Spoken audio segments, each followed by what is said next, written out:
Good evening, all. Welcome, councillors, members of the public, and staff. I declare meeting open at 6:31.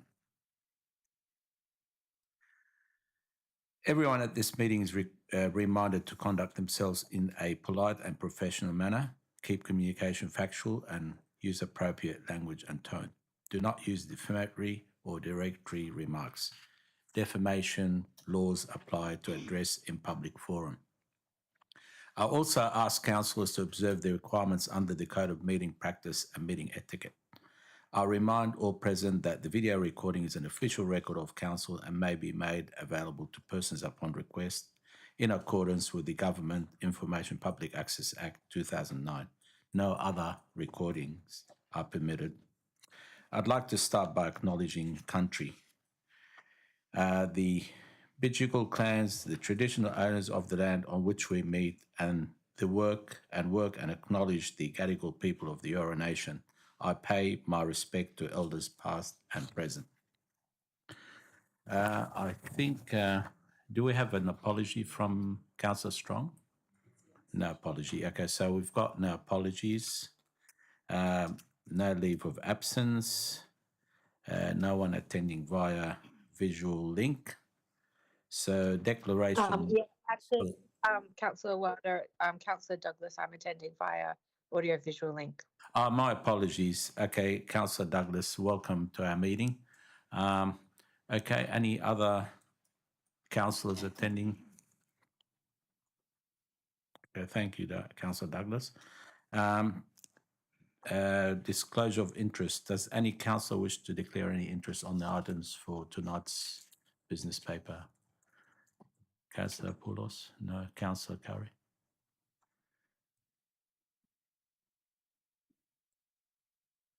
Councillor Kassim? Mayor?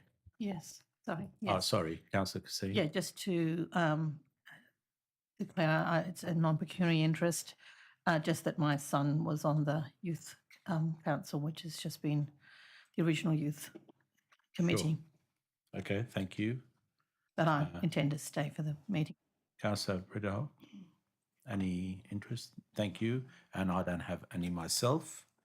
Minutes of previous meeting, councillors that were present at the last meeting, mover and seconder, moved by Councillor Dougal, seconded by Councillor Poulos. All in favour, say. You weren't here. Sorry. You weren't here. Councillor Rideau, yeah, okay. Thank you. All in favour, say aye. Against, declare carried. Thank you. Now, our next item, we've got none items by exception nil, no public forum. So we'll move on to reports, councillors. We've got our first report on the agenda is CS 25.019, response to notice of motion, food trucks and pop-up shop audits. Mover and seconder. We've got an officer's recommendation, councillors. Mayor McDougall, second by Councillor Curry. Maybe we'll just get a summary of that report. Thank you. Through the Chair, this item responds to a notice of motion that was tabled at the March 2025 Council meeting, which requested a report on compliance performance of 13 mobile food vans registered with Bayside and 17 others that operate in Bayside but are registered with other councils. The report outlines council's responsibilities in relation to food trucks in a variety of operating situations, and we are recommending that the council receive and note the report. Thank you. Any questions, councillors? Just from me, yeah, thank you so much for the report, quite comprehensive. Just a clarification, if they're operating in the Bayside LGA, so in the report it says that they might have their approval from other LGAs but operate in our council. Do we still do the inspection, or how does it actually work? Through the chair, I'll ask the Manager of Compliance and Community Safety to respond to details.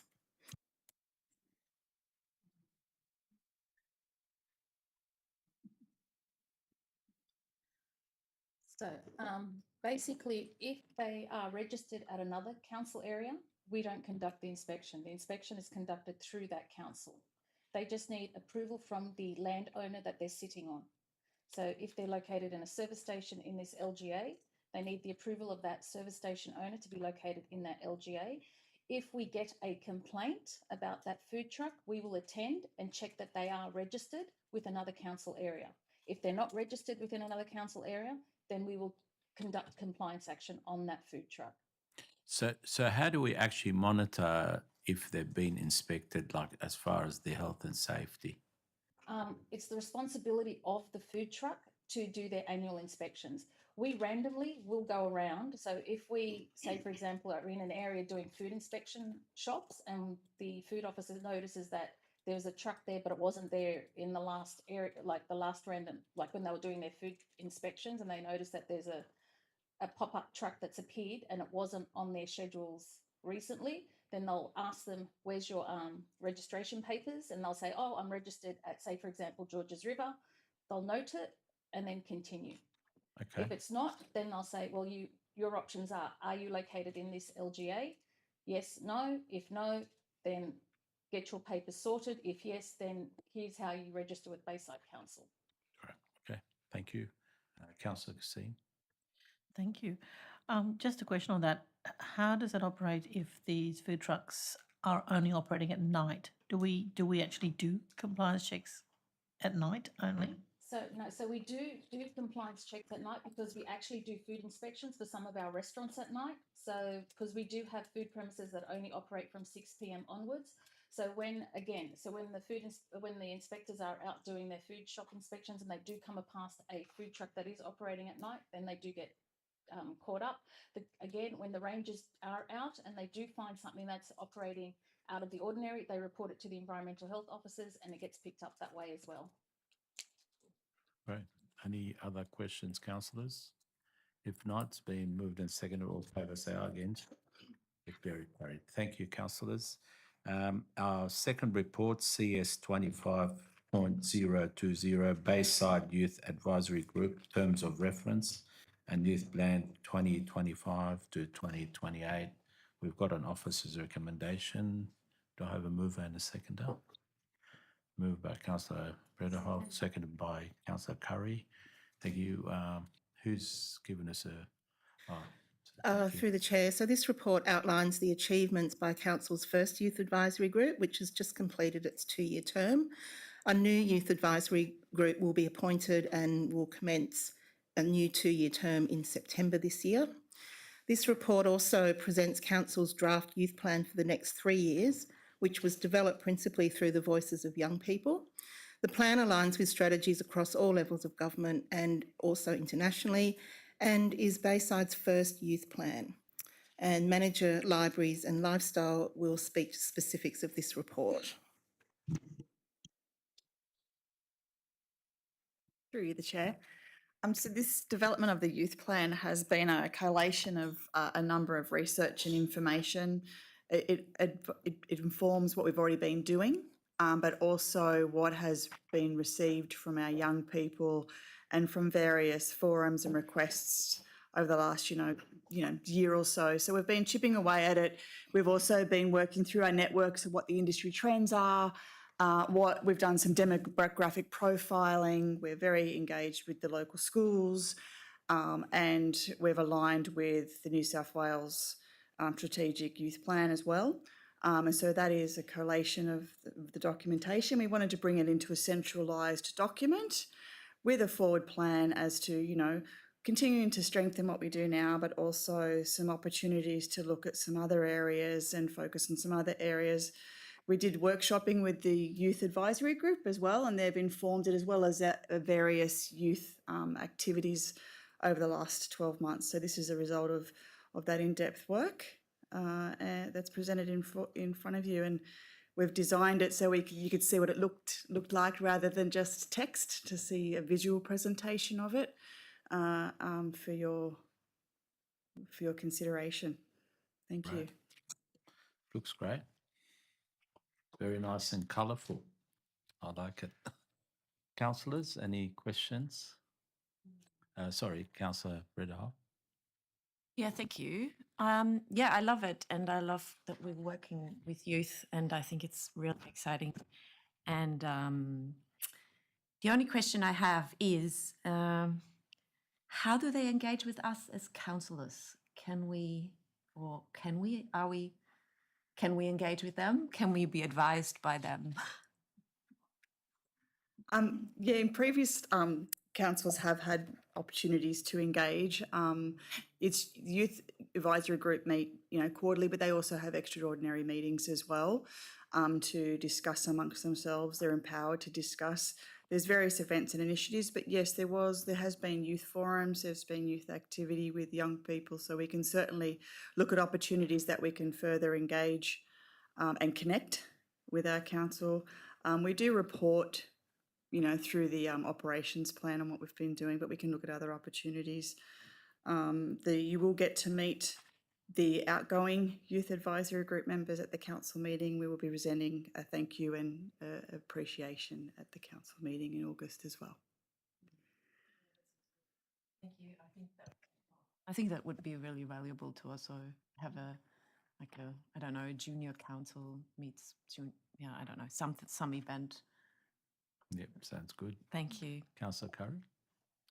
Yeah, well done. This is a great piece of work. It's really exciting to see it come together and to kind of have the plan in place, which is student or young people voice, I think, which is because we can't determine what young people want anymore, sadly. So I think that's really good. So you mentioned that will they get a certificate then, the outgoing, so they can use that for their CV and that type of thing? And so are we planning to, does this have to go out on any public exhibition or anything like that? It doesn't, because it's a plan and we've already worked with the engagement with the young people and got the feedback from various networks, it wasn't an intention to go out for further feedback and comment. What we would do is we would be promoting it and raising awareness that we have the plan and this is our forward plan. And we will do that with the young people as well, who've given us some ideas around how we can, spread the word. But it wasn't intended to go out for in-depth community engagement and feedback, because we've done a lot of that with the audience, which is our young people already. Yeah, no, that's fine. I was just curious. Yeah, I think there's, once the final one's endorsed, it'd be good to have copies in our libraries and with other youth services as well, so they sort of can see, because it's an important piece of work, I think. So well done to the team. It's great. Right. Do we have a soft copy online or? We will have a soft copy online, yes. So after it's endorsed, we will have hard copies distributed and soft copies that are downloadable and readable online as well. Great. Yes. Okay, thank you. Any other questions, councillors? Mayor McDougall? So it says note the incoming youth advisory group, but I can't see that available anywhere. Might just be missing something. No, there's no name. Which one? Yeah, we have the terms of reference that have been updated, but in terms of the names of the young people, we haven't listed them in the actual document, but we can distribute those names to you. There was 23 applications. There are some returning members, some that have moved on because they're obviously going on to university and college, and some new members that have joined. So we did get quite a bit of interest. As I said, 23 is really good for engaging young people to represent. And they were, we looked at who are, diverse range of ages, diverse range of cultural backgrounds, genders and the like. And they're quite enthusiastic, and they'll be kicking off on the 30th of September. We run them through an induction program.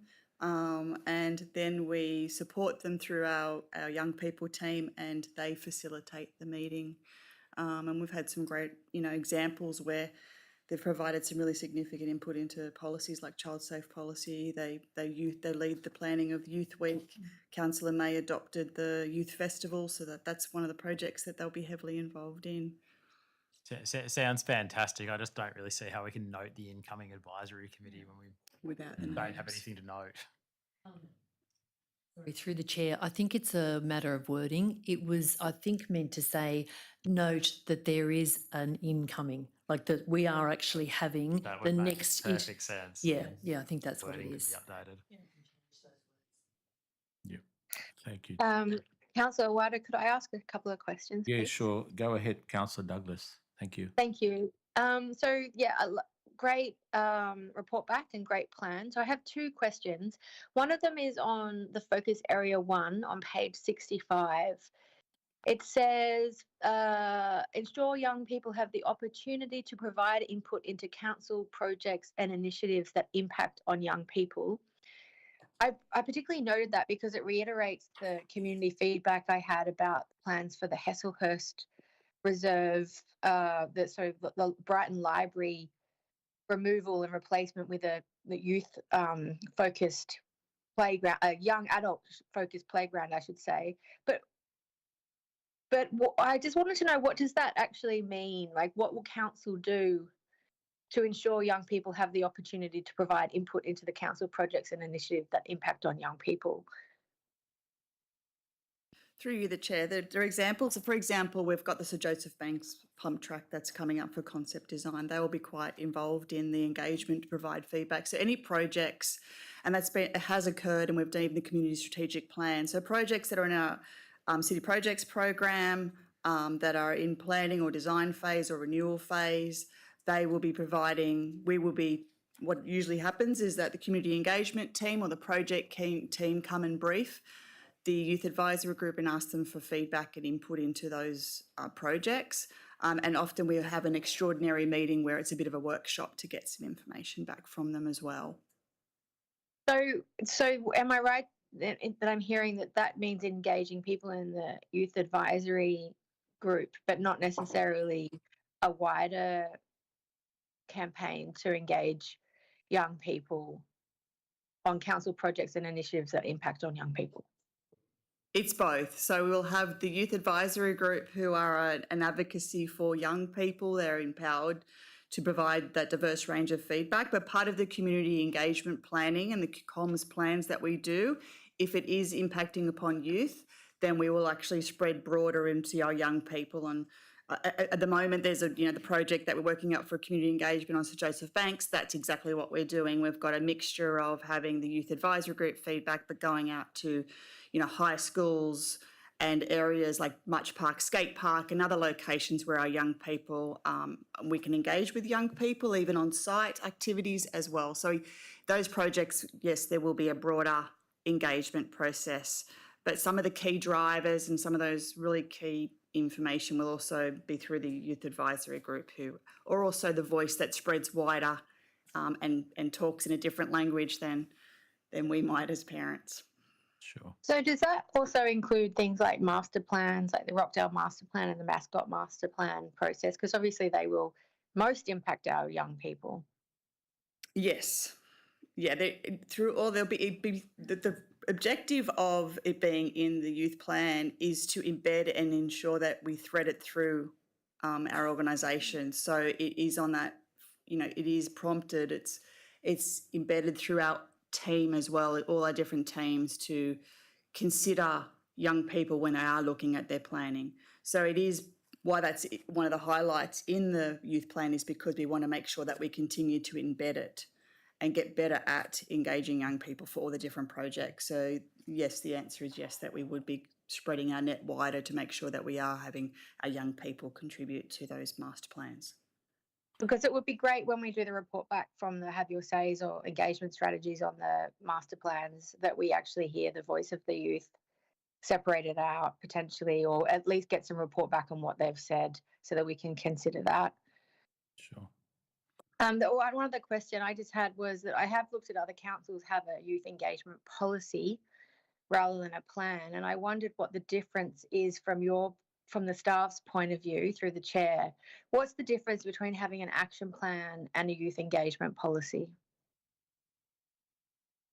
I guess the youth plan incorporates the youth engagement in its objectives, whereas the youth engagement policy would be how we're going to interact and engage and speak with, and it might be an example of the YAG is an example of that. Whereas the youth plan has activities that aren't just about engagement.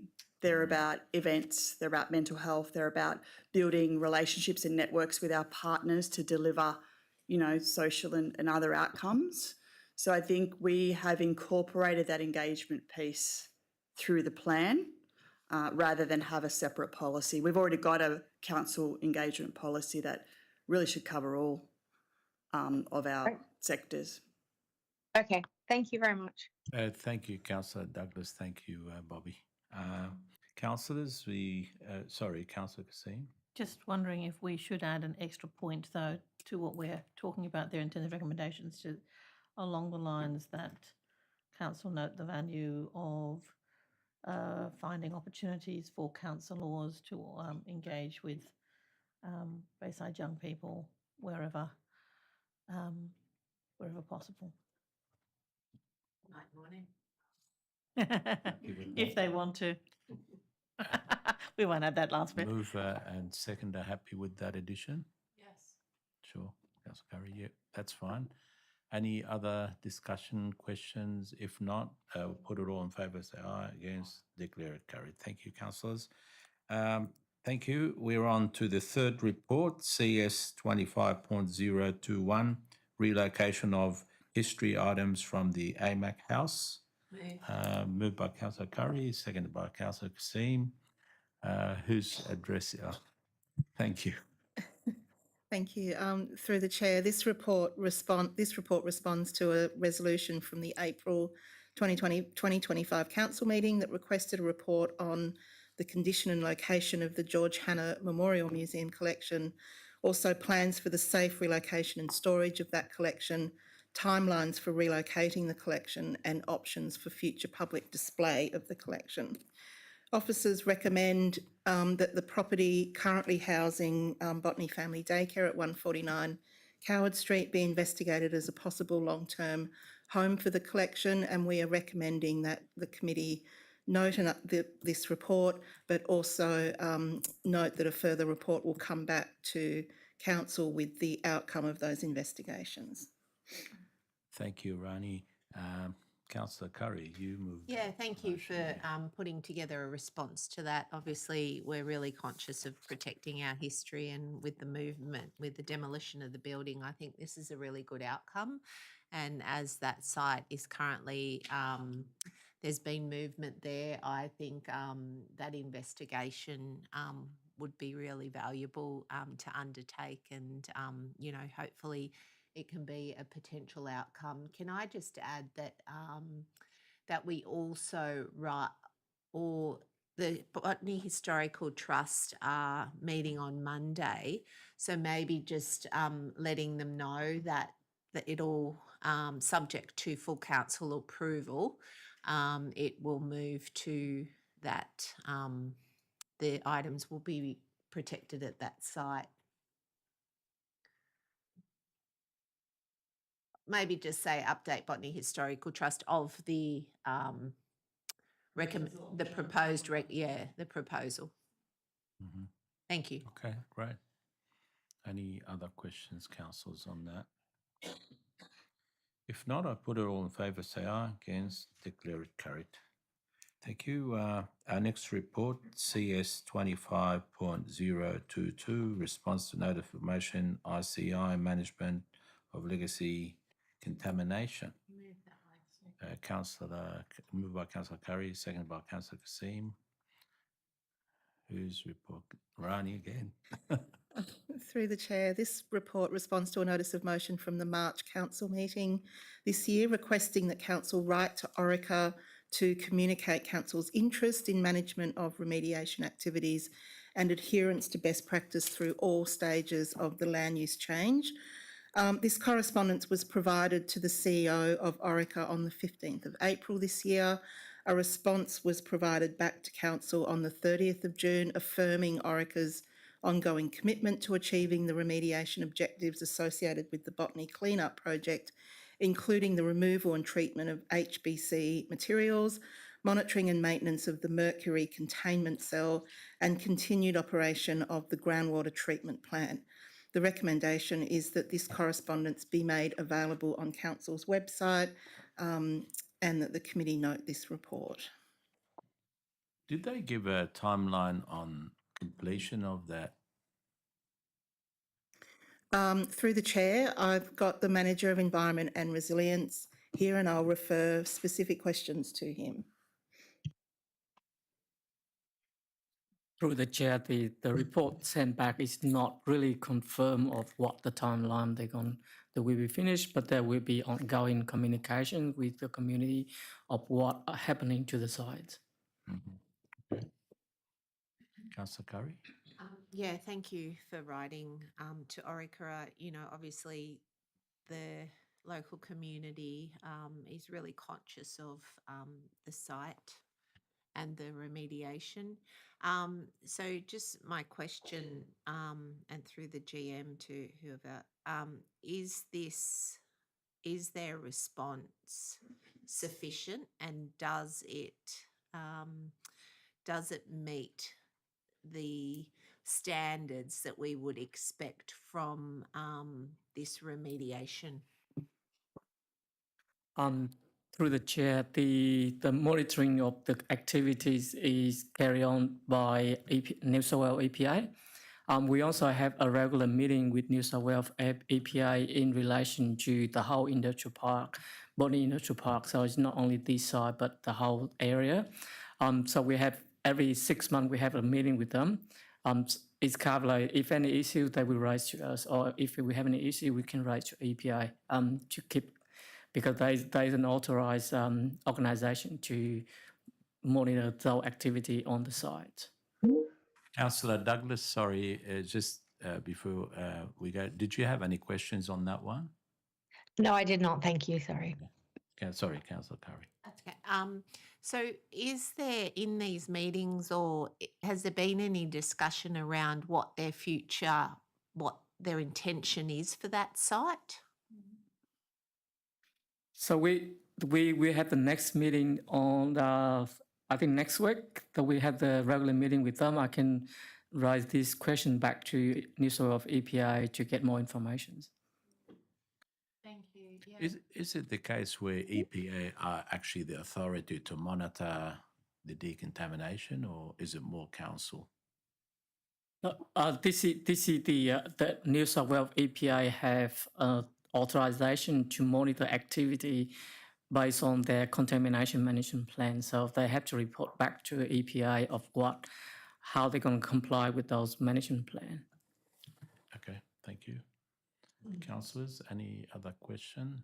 If not, we've got a recommendation. All in favour say aye.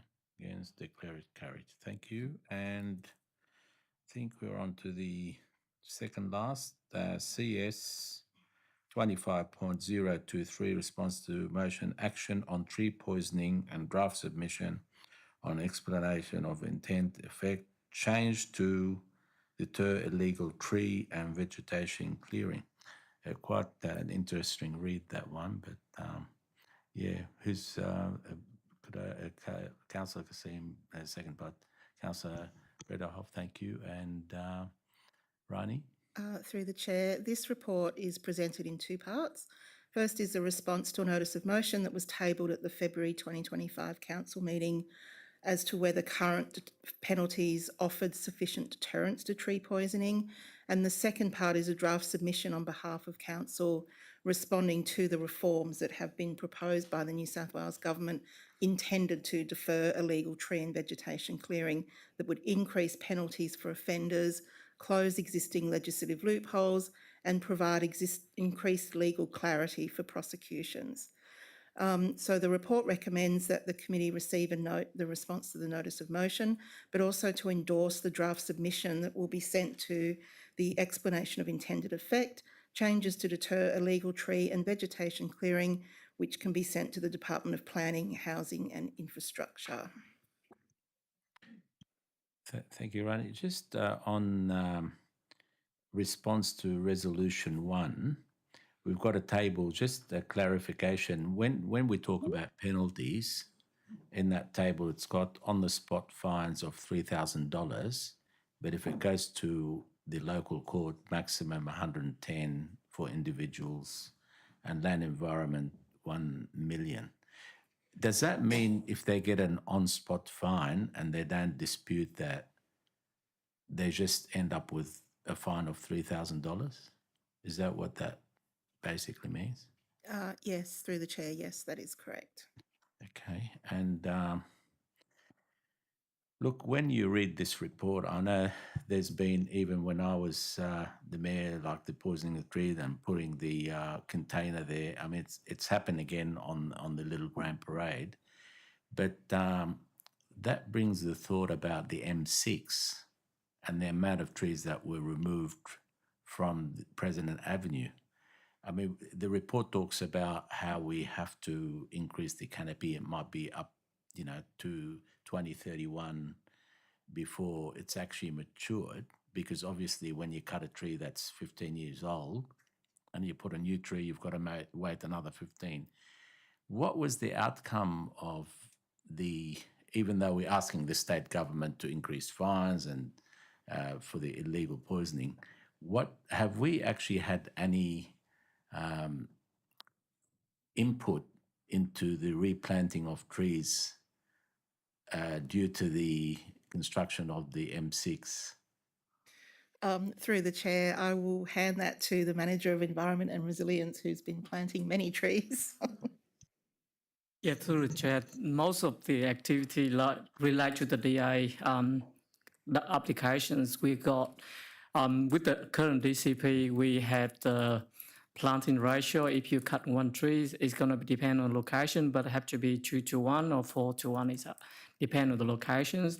We try to review the DCP to see whether we can incorporate into the size of the tree that they have to plant, and then also a species that they need to plant depend on the location as well. So we try to review our current DCP to make sure that we can have size in a certain species as well, especially with our target to increase the tree canopy in the whole LGA. That's what we try to. We've been talking with the submission, we also asked the state government to increase the fine based on the value of the trees rather than just a value dollar, fixed value dollar. So it's kind of like we try to look it from different angle, from multiple ways that we can make sure that is not going to reduce our tree canopy in overall. Yeah, sorry, with that DCP, did that apply to the actual state government when they did the work on the M6?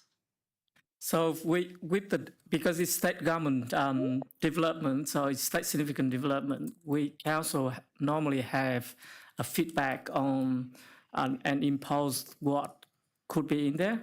The requirement is when they cut the tree, they also have an offset policy, which they have to carry on with the tree planting. So I know that on the M6 there, an area that they cover with the landscape area that they have to redo on the ground, there will be a significant trees in planting in those locations. So on top of my head, I don't have that figure in at the moment, but I'm sure that at that time we recommend that when they cut the tree down, they have to replant those trees.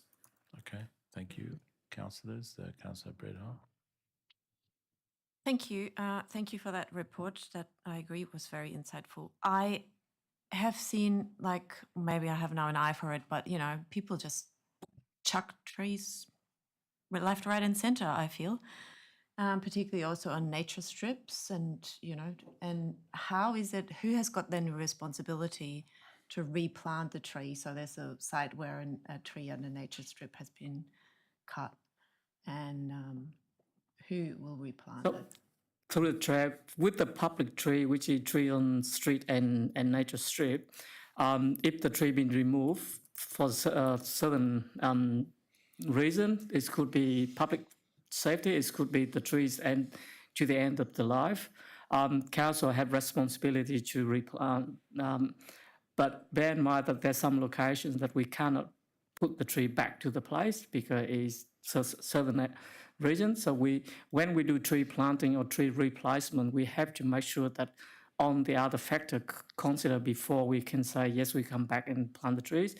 We also try to increase by using that DCP ratio is where we cut one tree down, we try to plant 2 trees to replace it. It could be different locations because of the area might not suitable for 2 trees in there, but we try our best to get back to that locations with the tree number of tree ratio that we normally deal with.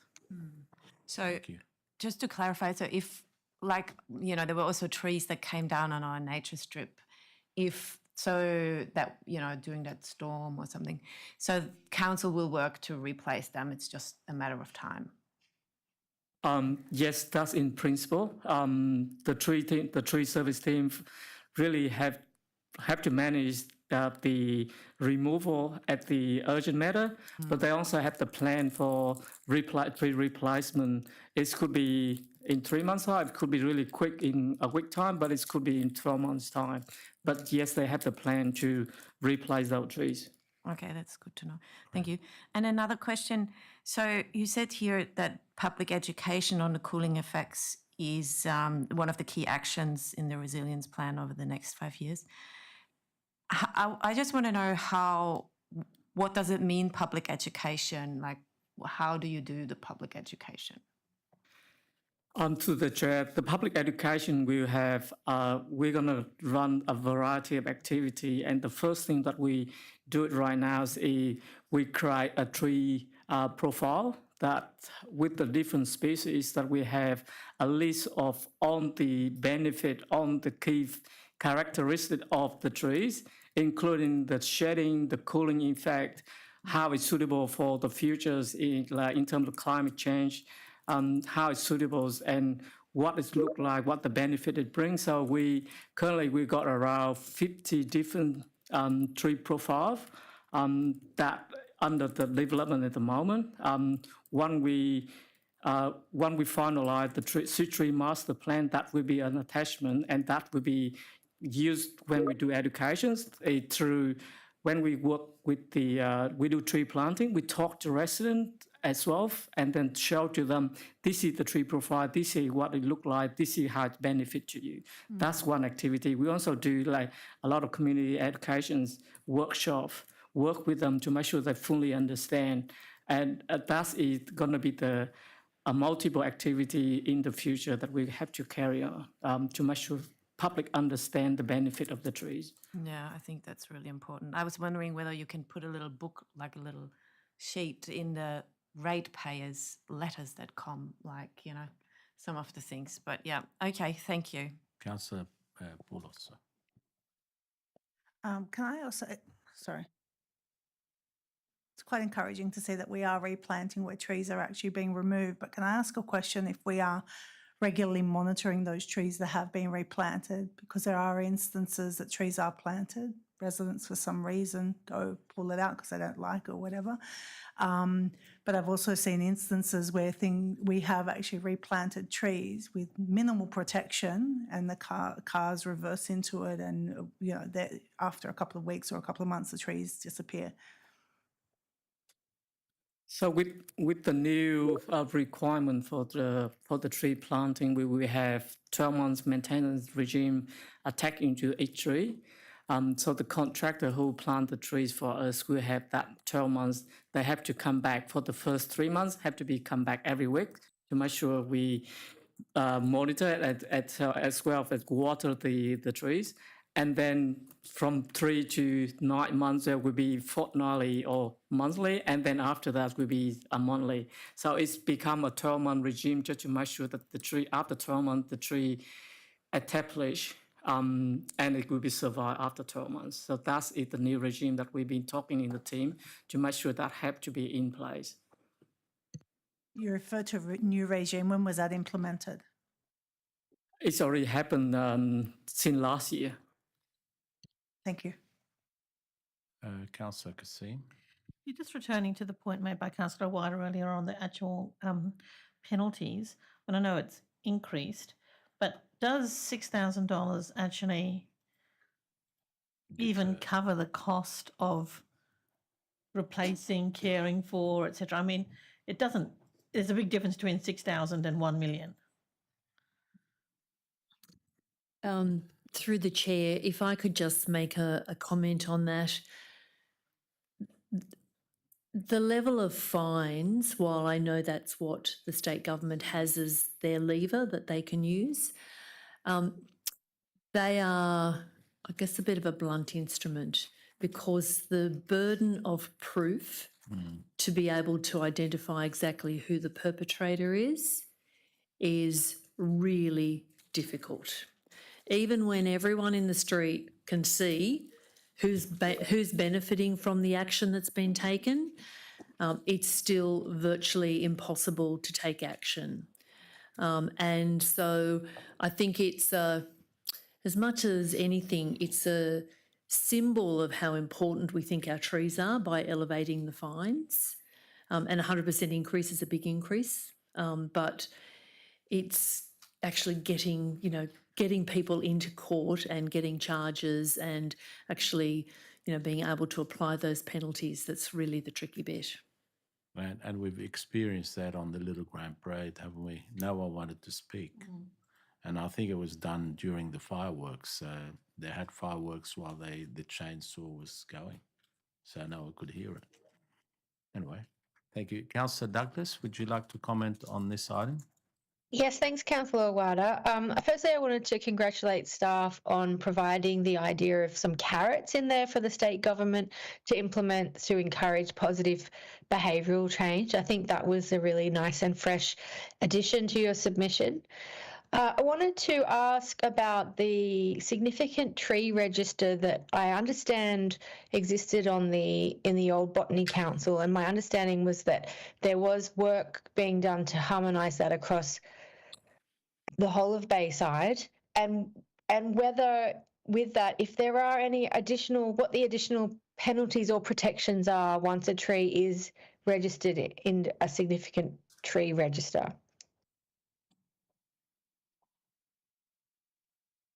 Through the chair, technically there are no difference between the significant trees and the normal trees in terms of penalty notices and fine value.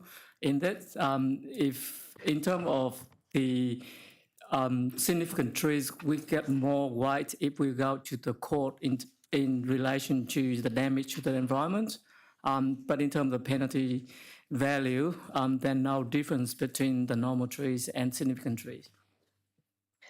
And have we continued on that process of expanding out the significant tree register from the old Botany Council to across Bayside more fully? So through the chair, we still, it's an ongoing activity for us at the moment. We got the criteria how to assess what is significant trees. It hasn't been final adopted by council yet, so we have to do some extra work just to make sure that we got that criteria adopted by council before we can go any further. But on the list itself, currently we have a list of about 50 significant trees in our database, but that's the only one that we have at the moment.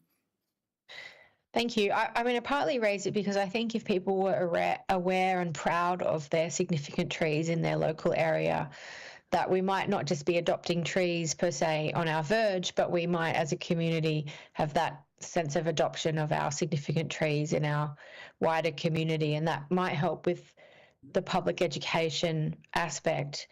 On from that, I wonder with future public education campaigns whether we might focus on the benefits of the trees as opposed to the penalties of fines. The benefits being cooling, reduced costs for air conditioning, more comfort, more livability in our suburbs.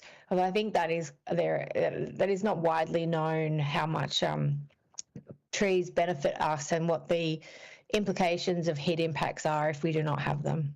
Sure. Thank you. Thank you, Councillor Douglas. Any other comments, councillors? If not, we've got an officer's recommendation. All in favour, say aye. Against, declare it carried. Thank you, councillors.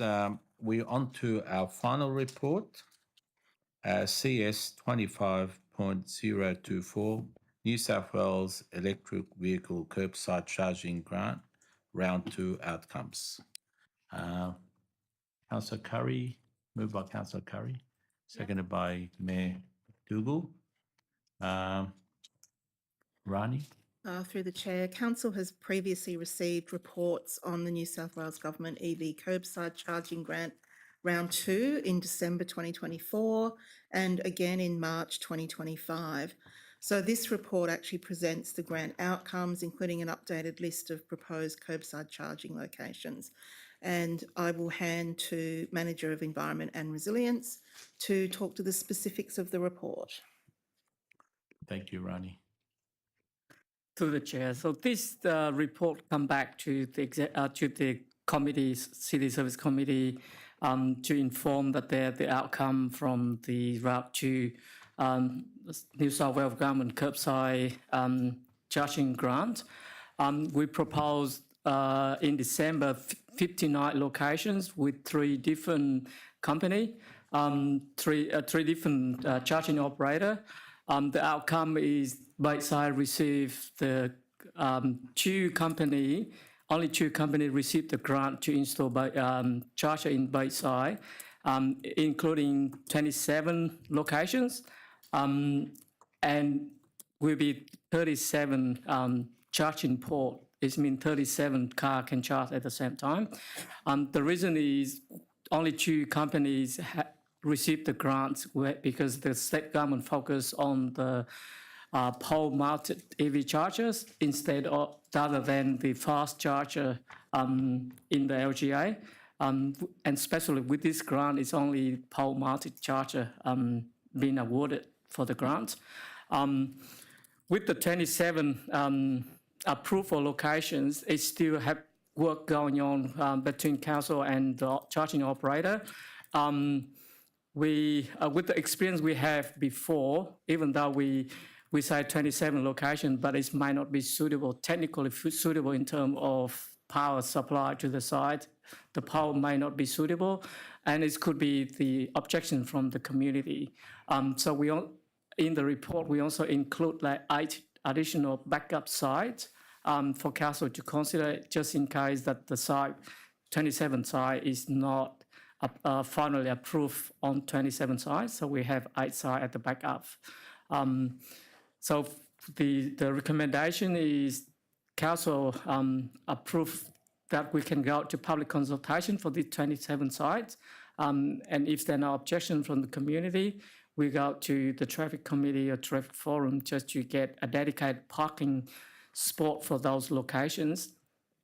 With the dedicated parking spot, we're going to work with the charging operator to negotiate the licensing agreement, where similar to car share program, that they will pay an annual fees on that dedicated parking, as well as they will pay on the light marking and signage. So virtually, it's going to cost neutral in terms of set it up, but also we can list it as in terms of the licensing fee, annually fee that come to council to manage those sites. Sure. Thank you for that. Just a quick question from myself. On page 129, we've got Ward 1 to Ward 5. Why is it Ward 4 has the lowest number of charging stations? That's my ward.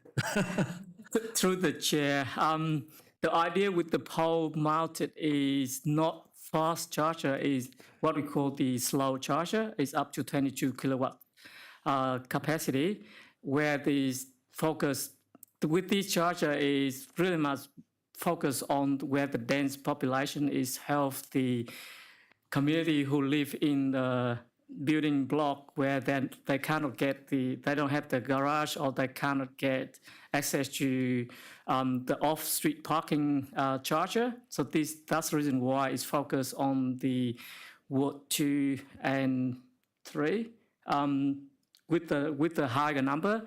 In terms of Ward 4, the operator, when they come in, go out and have a look, is a lot of small house with a garage where people can have access to the charger at home. So it's technically they really don't need the slow charger in public space, because you may have to park the car there for 4 hours to get it charged. It's probably better for you to charge at home rather than go out to public. So that's the reason. Because the operator will understand and see where is the best play for them to play the charger rather than council. So none of these are fast chargers, because I've used a fast charger where it takes 1 hour, and the one next to the Scots Club at Arncliffe, like it takes 6 hours to charge a car. Yeah, that's correct. So the three operator original apply is one of them proposed the fast charger with the 50 kilowatt, 200 kilowatt system that is only take an hour, half an hour to an hour to charge your car. Unfortunately, state government decide not to award those charger. So that's the reason why currently we only have slow charger and on pole mounted, that's where the power capacity supplied to the charger is only sufficient for 22 kilowatts. If the fast charger have to be near the substations or have to have a separate electricity infrastructure to provide the power to the charger. Sure. Okay. Thank you, Councillor Curry. So can these be converted at a later date to a fast charger? Unfortunately, no. The answer is no. But it doesn't mean that we don't have the fast charger. I'm still working. We got the EV charging policies in place and a procedure also in place. Currently, we got company come in and apply to install fast charger in council owned land. So we're still working through, but it's through a different regime rather than through the grant. So, and it's just a question. So is it worth installing all these slow chargers? Because it's just infrastructure that's going to sit there and then we've got to get rid of it when all the fast ones come. Really much the fast charger is on the, put it this way, the infrastructure provided to fast charger is require a significantly investments. Which is going to be slow in terms of roll out to those fast charger. State government decide to have the pole charging because it can roll really quick. It look like a rapid deployment of the charger. And the good thing for these slow chargers, especially on the pole mounted, is it's not require additional infrastructure. If that charger is not suitable, it can be removed to different location quite easy. The installation is only take a few hours to get it installed. So that's the reason why they try it out and they can see that they deploy it, quickly deploy to meet the demand at the moment. The fast chargers, it take a much longer time and not many companies can provide those charging, especially in the dense area like us at the moment. So that's probably why the slow charger is become a focus for state government at this round of the grant. And so I know we had a bit of back and forth with some proposed locations over the last few months in relation to what was presented at Traffic Committee and what was withdrawn. So have those been taken into consideration and formed part of this final list that's in front of us today? Is my first question. And my second question is in relation to the recommendation, it talks about public consultation. What do you mean by public consultation? Because I want those houses where it's going to be put out the front, letterbox, not told, oh, you had 28 days to go online and say something about it. Yes, in terms of public consultation, we have discussed with the community engagement team. There will be a different communication to the resident this time.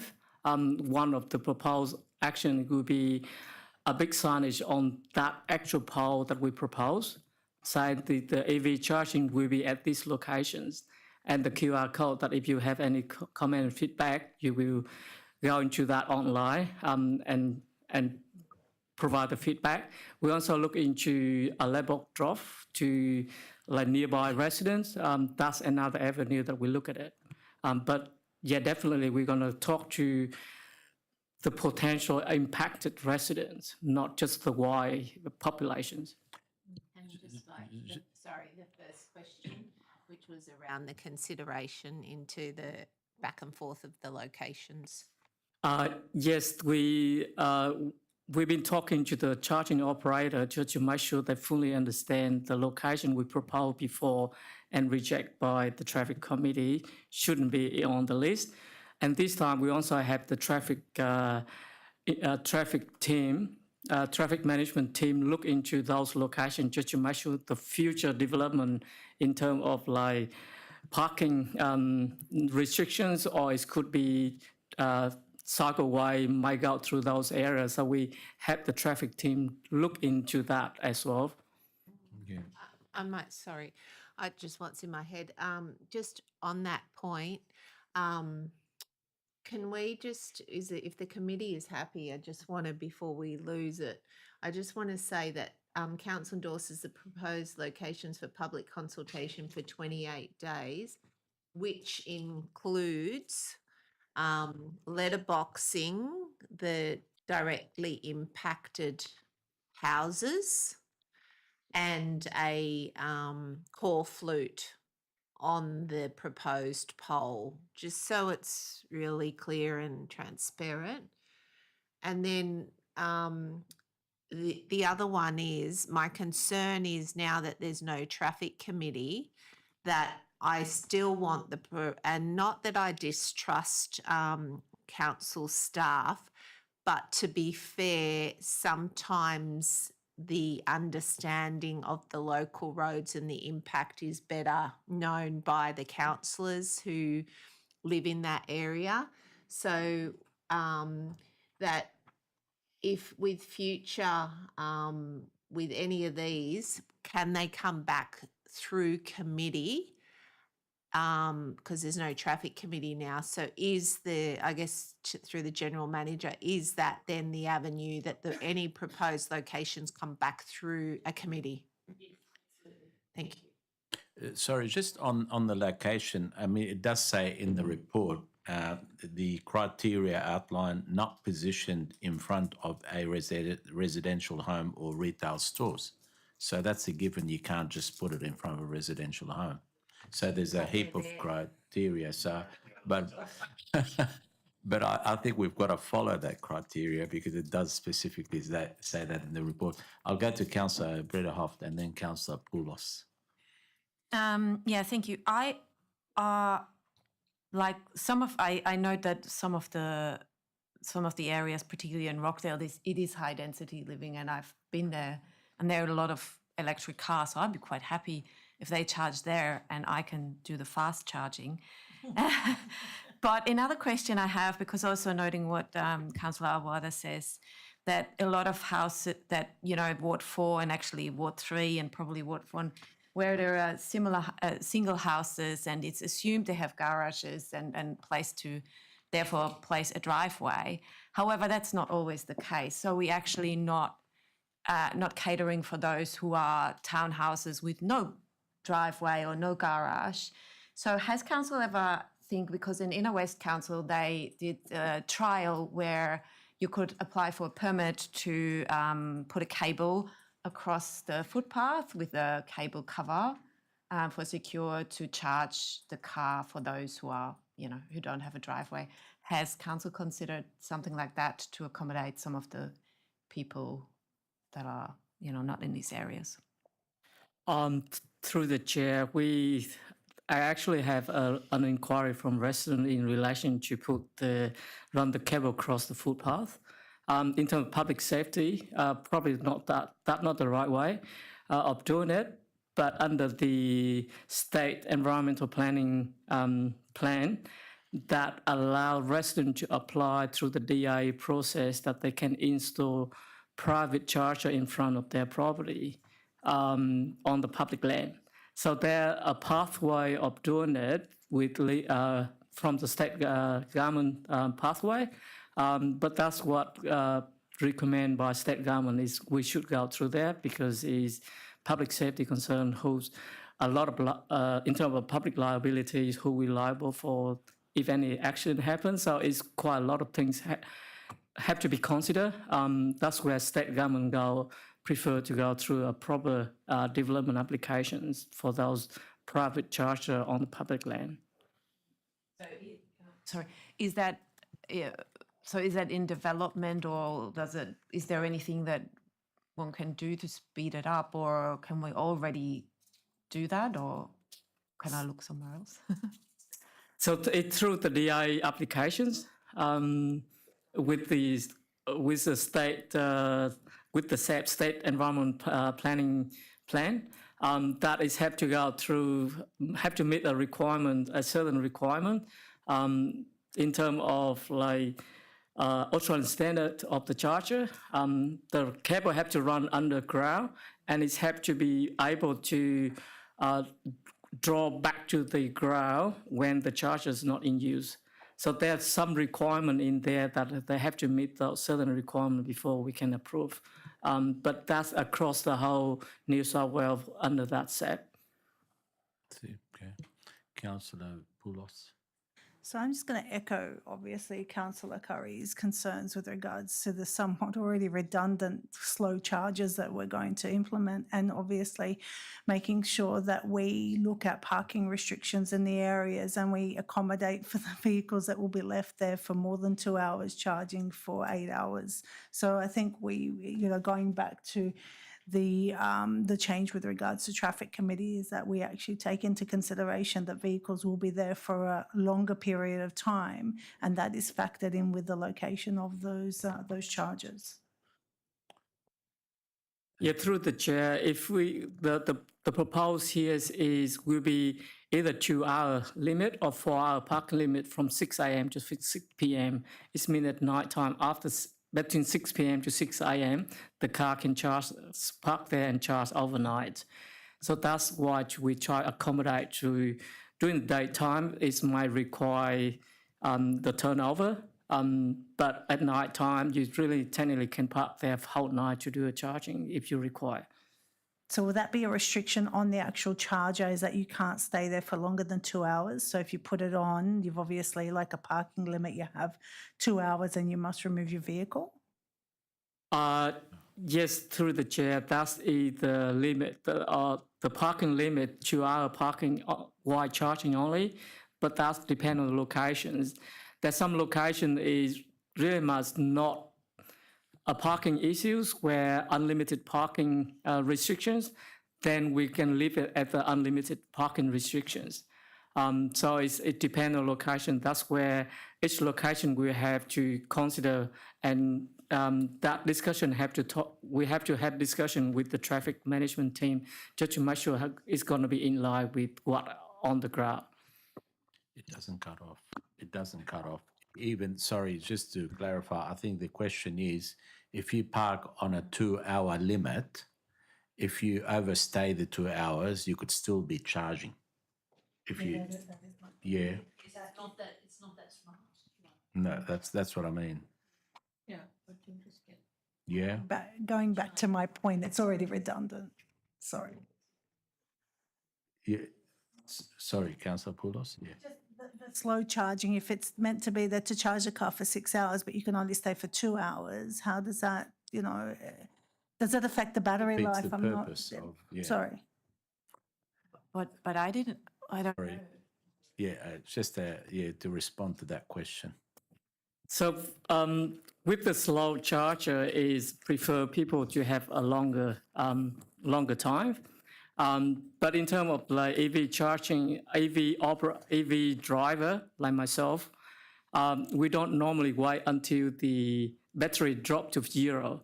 We really must top up on the time. So really much 2 hours is sufficient for me to get into the level I need and then go on for the day. Next day, just similar to your phone, you charge it on almost every day. So it's kind of top it up. No one really waits for drop significantly and go to slow charger. If you got it significantly dropped, you better go to a fast charger where you don't have to wait for 8 hours. Yeah, that's right. Okay. Any Councillor Kassim?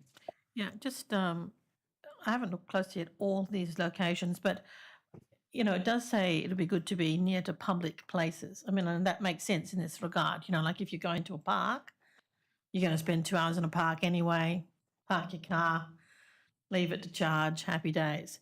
You know, or you know, childcare centre or whatever. Is that? I mean, when these were selected, what was the process? Did we sort of give them like all our public areas where we've got these, and then they selected from them, or have they? I'm just not sure. Are these actually in front of those sorts of places or not? Because they don't necessarily seem to be. No. Through the chair, the location is proposed by the charging operator and is go through us, and then we will have to look into the locations. We have a first initial investigation, and if it's not according to our criteria, if it's a tick of no, mean we go back to them and say you cannot have it on that location, you have to propose another location. So it takes us like 3 months to get into that 59 locations before we say yes, you can go and apply for the grant. So it's already have initial look at by myself and my team just to make sure that those criteria has been met before they can go and apply for the grant. Yeah. But it doesn't mean that it can be installed there because technically might not be the power supply to there. And with the traffic team, I got an email from traffic team last week. Certainly that 27 location, there are 2 locations that we just installed no parking on that location. So it's mean that we have to move to different poles. So it's things like that. It need to be checked by a different department before it can finally install. Sure. Thank you for that. Councillor Douglas, would you like to ask a question or make a comment? Yeah, thank you. I did want to make a comment just as an electric vehicle user myself that I find that I very rarely go down to needing a full charge. The only time that I do that is when I'm doing a road trip, you know, interstate. And then I do plan out for those fast charges. But mostly if there's a charging device, you know, like the Marrickville Metro or one of the, anyway, that I'll go there and I'll opportunistically shop while I'm charging. So it actually becomes a draw card in terms of local business when you have these slower charges, because you can just top up like you would top up your mobile phone, say, whilst you're also going about your errands. So yeah, I can see why with the infrastructure that we have in terms of the energy, we can't have fast chargers everywhere, but we can help people to top up as they go about their daily business and attract that clientele to our urban centres. Thank you. Thank you, Councillor Douglas. Any other questions, councillors? If not, I put all in favour say aye. Against, declare it carried. I guess that was our final report, so I declare meeting closed at 7:40. Thank you so much for attending.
Okay,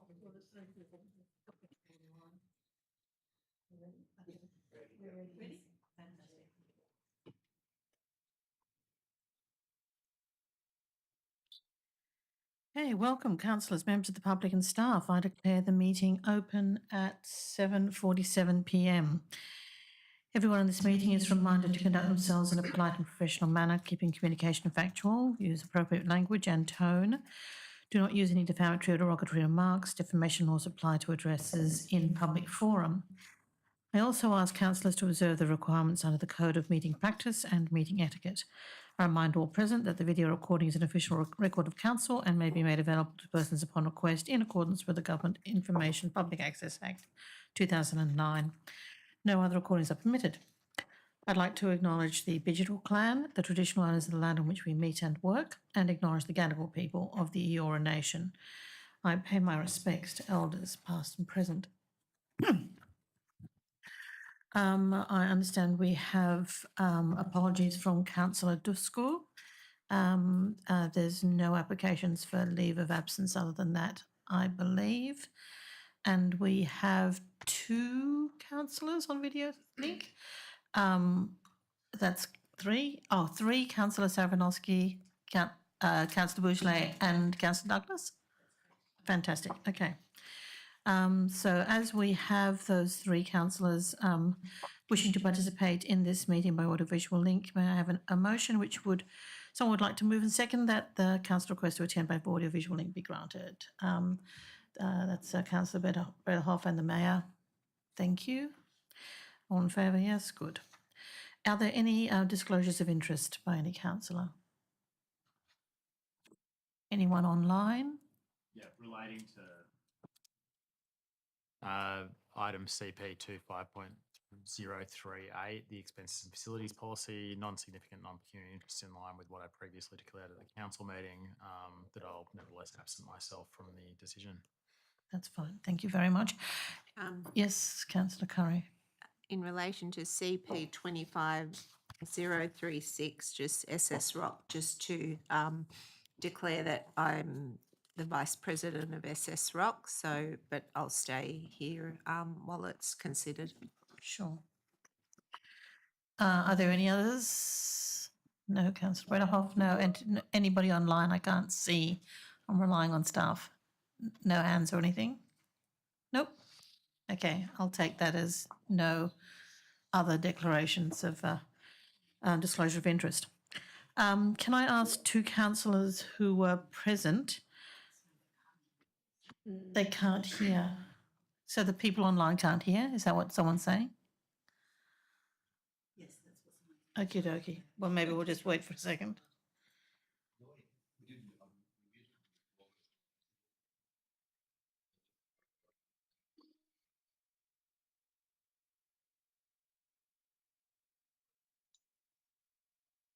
Can just someone tell me when they're able to hear?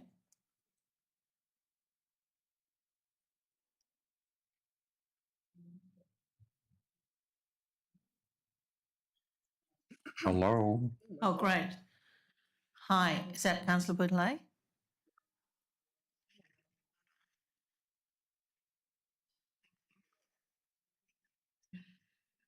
No.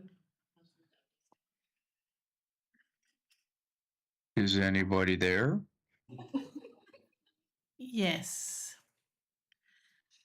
Can you hear us?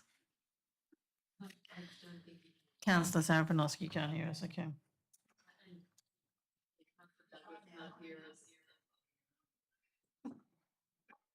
Hello, hello.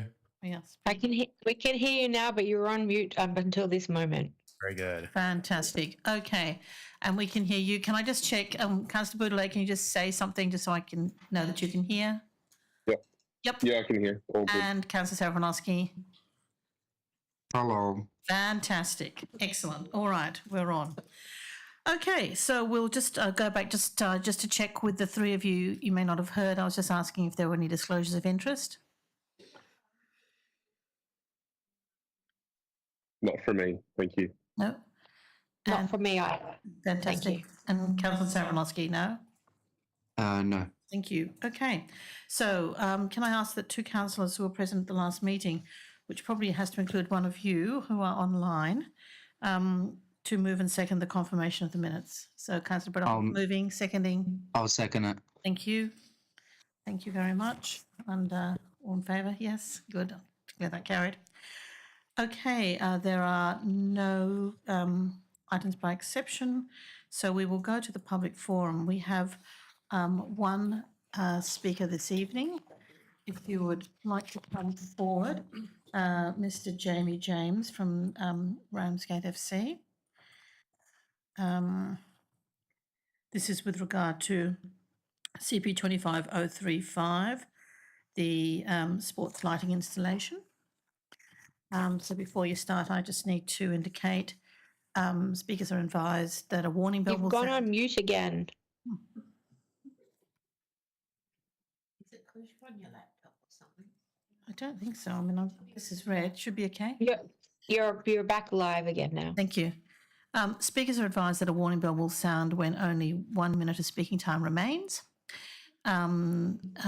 Speakers, I don't think anyone's joining by Teams, so I don't need to say that. If you've registered a written submission, these have been provided to the councillors prior to the meeting. I don't believe we have any. Speakers are reminded to keep communication factual, polite and professional, and to use appropriate language and tone. Do not use any defamatory or derogatory remarks. Defamation laws apply to addresses in public forum. So if you could please begin. Thank you, Chair, for the opportunity to speak tonight on behalf of the members of Ramsgate Football Club. My name's Jamie James. I'm the club secretary. Ramsgate Football Club has had a long history in the local area. It was established in 1959. And it was set up for the local kids at Ramsgate Public School to be able to play soccer on weekends. In 2025, the club had 568 players registered across 48 teams and just over 100 volunteers. The club is also a strong driver of female football. This year, female players made up 36% of all registrations. Across 16 teams from under sixes all the way up to our over 30s women teams that play on a Friday night. This year we also launched the Girls Development Program, which was funded by the club for age groups between 7 to 14 to have access to technical skills training at no extra cost to parents. The club has also seen an increase this year for our smaller kids, what we refer to as non-competition, so kids up to 11 years of age, of 28%. And I just wanted to let everyone know the club prides itself on being a family and community orientated club that provides opportunities to all players of all abilities to participate in sport. We as a club are very grateful to Bayside for the use of Scarborough Park East and also AS Tanners Reserve with field access. But what we're here for tonight is, it'd be fair to say the lighting at both these parks becoming more and more problematic. It is noted that there's only limited area on both these grounds where we receive lighting from the existing light bulbs. There is more field space available across the large areas, but once that sun sets, most of the field goes into darkness. For anyone that knows Scarborough Park East, there's 2 light poles down there, and both those light poles only have 1 light bulb. So what that means is we don't have access to literally over half the field during winter. And over the last couple of seasons, a few months ago, one of the light bulbs went out, so there was no training for 1 week. And the same thing happened again. So as you can imagine, poor visibility, it increases the amount of injuries and safety. So just want to sort of say the final sort of words that the club and the local community, we believe, support these projects, and the lights will improve safety. They will improve usability. And what I mean by usability is not training on the one part of the field, which causes a lot of holes and potholes, and it will be part of the broader priorities of the community for access to recreation. On that note, thank you for the time to let me speak on behalf of our wonderful members of our wonderful club, and what it will mean to them and the community for this project if it is completed. Thank you. Thank you very much, Mr. James. And yes, you can be assured Council definitely does want to support sport. I'm just wondering if we might go to that item now. If people do not, are there any councillors who have any questions with regard to the confidential attachment? And if not, if I can just have an indication. Does anyone need to pull out anything from the confidential attachment? If not, if we could just go to the officer's presentation on that so that you can be here maybe. But can I have someone to move that? Yep. Thank you. So that's me, is it? And you? Yeah? No, Ed, yeah. So that's Councillor McDougall and seconded Councillor Curry.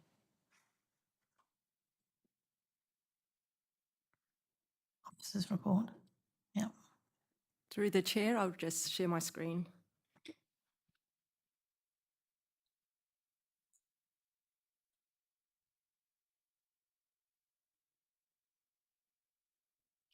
Oh. My name is Mariam. I'm the manager for City Projects. So I'll be presenting the AS Tanner Reserve and Scarborough Park East lighting upgrades. So the scope of works at both AS Tanner Reserve and Scarborough Park East involves the removing of the existing lighting poles and installing new compliant lighting towers that will be integrated into Council's Cloudmaster lighting control system. Council engaged an electrical design consultant. Oh, I'm not moving the So Council engaged an electrical design consultant to develop the detailed designs for both reserves. This allowed us to accurately define the scope and technical requirements prior to going out to tender.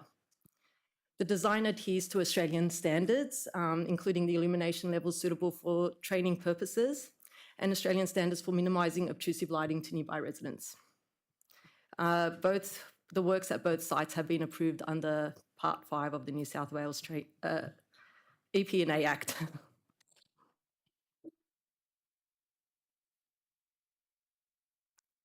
So AS10 is located on the western side of Shooter Avenue between Robinson Street and Burlington Street. North of the site is the shared cyclist and pedestrian path that is currently under construction by Transport for New South Wales as part of the M6 works. The reserve is currently used by Ramsgate RSL Club, as well as the archery sporting groups. And AS10 is located at the south of the site, which is a bookable community space.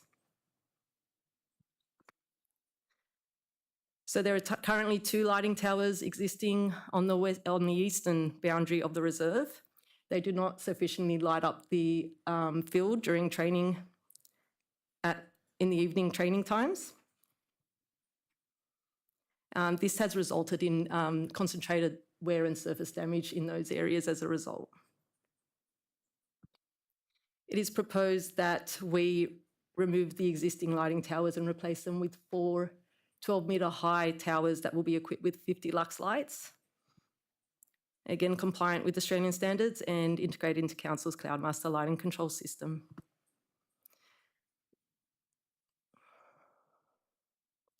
The site at Scarborough Park East is located between Monterey Street and Culver Street. It is also currently the home ground for Ramsgate RSL Football Club, and it's used also by New South Wales Cricket. There are currently 2 lighting towers on the site's western boundary. Again, it doesn't sufficiently light up the entire reserve for nighttime training use. So it is proposed that we also remove those existing lights and replace them with 6 18 metres high, 18-metre high lighting towers, which will be equipped with 50 lux lights, which are suitable for nighttime training use. Again, integrated with Council's Cloudmaster lighting control system. So there was an open tender and 5 submissions were received. 1 was non-conforming. The confidential attachment has the details of those submissions. They were reviewed against construction methodology, relevant experience, their capability and capacity and delivery program. The recommendation was for Haven Court, who also trades as Floodlighting Australia. They provided a site-specific construction methodology. They had proven experience with CFA footings, that their delivery program was in line with Council's target timeframes, and they had strong references from similar projects. Their price was also considered good value for money.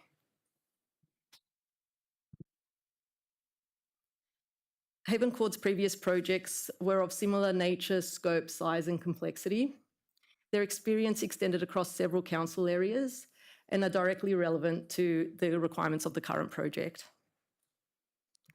The budget allocated in the CPP for both lighting upgrades was seed funding to start the project and get it to a design and approvals phase.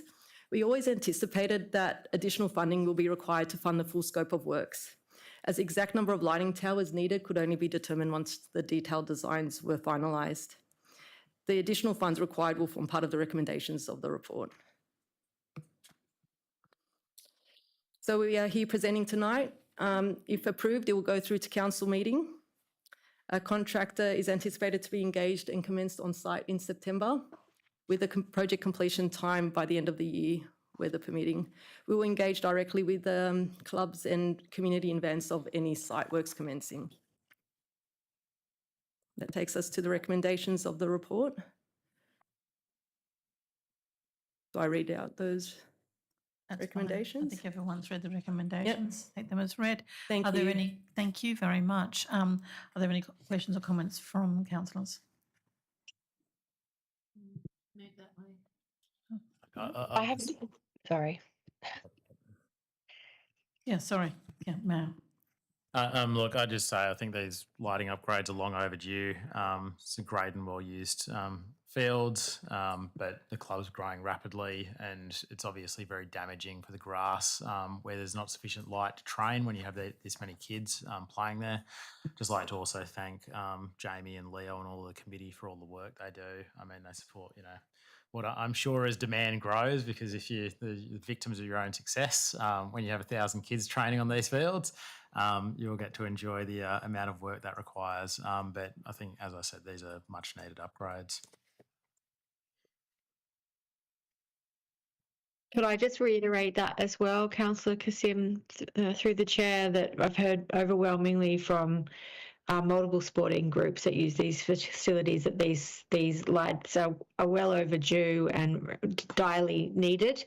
And so I really hope the committee supports the officer's recommendation. Thank you. Thank you. Okay, so if there's no other comment, I'll put the motion. All in favour? All against? Yep, declare it carried. Thank you. And thank you very much again for coming to support the motion, Mr. James.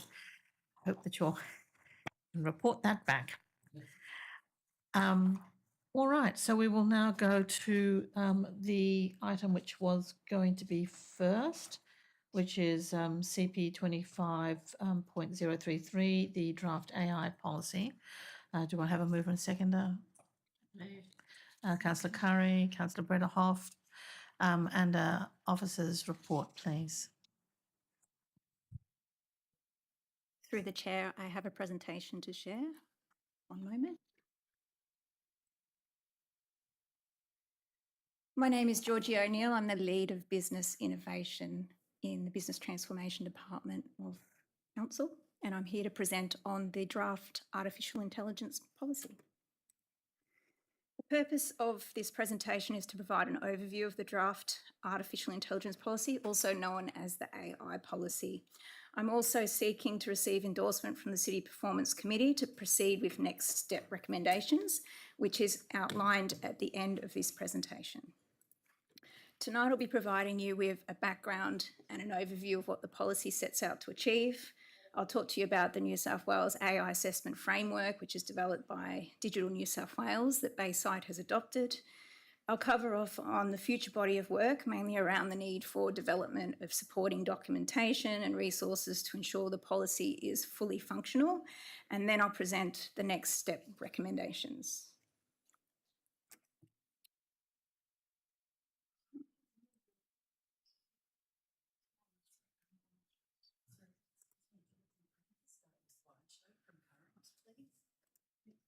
Sorry.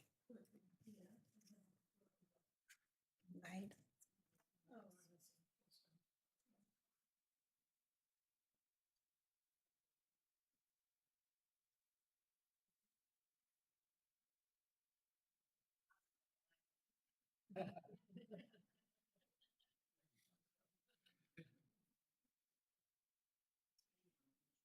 It's the one up behind the chair. It's just about,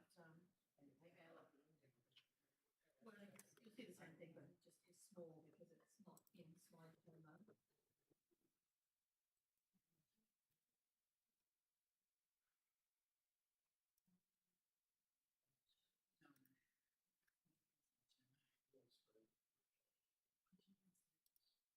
You do it in slideshow mode.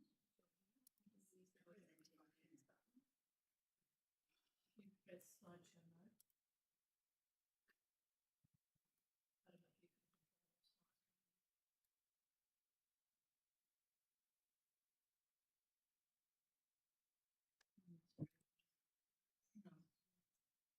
slides. Sorry, are you able to press slideshow mode so it comes up larger? And it, but it doesn't work. That's fine, no worries. Okay, look, I think we'll just have to keep going. And if people can use their Teams mode to see the slideshow. Thank you.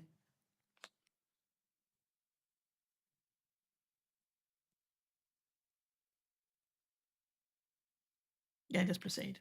Yeah, Through the chair, it's not responding. that's all right. Just keep going where you were up to, I think. Bit ironic, tech failure.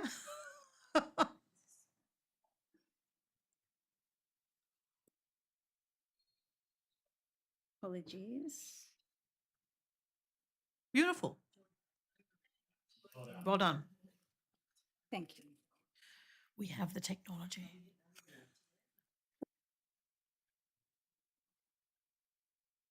The timeline reflects the journey of the development of the policy so far, which commenced in March, where we received some high-level feedback from our managers and directors on the kind of support they require to be able to responsibly and ethically adopt AI in their businesses. With this feedback, we developed an AI readiness plan. The purpose of this plan is to set Bayside up for success in the adoption, use and management of our AI systems.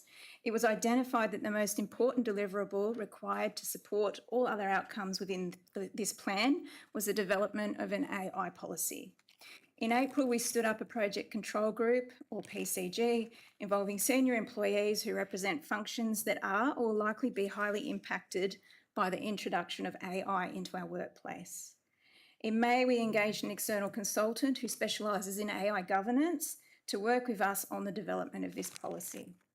Extensive consultation was undertaken over the months of May to July, which involved both the PCG, some subject matter experts and the executive committee members, leading to 4 full reviews of this draft policy.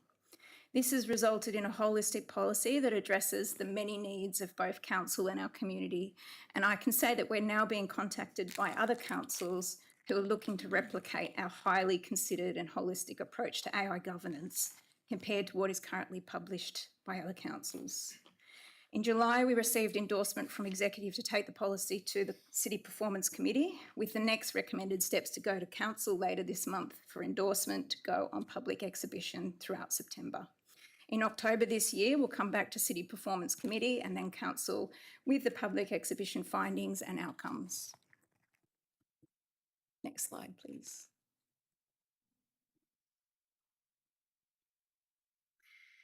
The purpose of the policy is to provide the high-level principles and rules relating to the adoption, use, management and maintenance throughout the life cycle of our AI systems. It's designed to firstly demystify AI for our employees, including our technical project managers who need to understand the risks and how to implement AI solutions safely and effectively.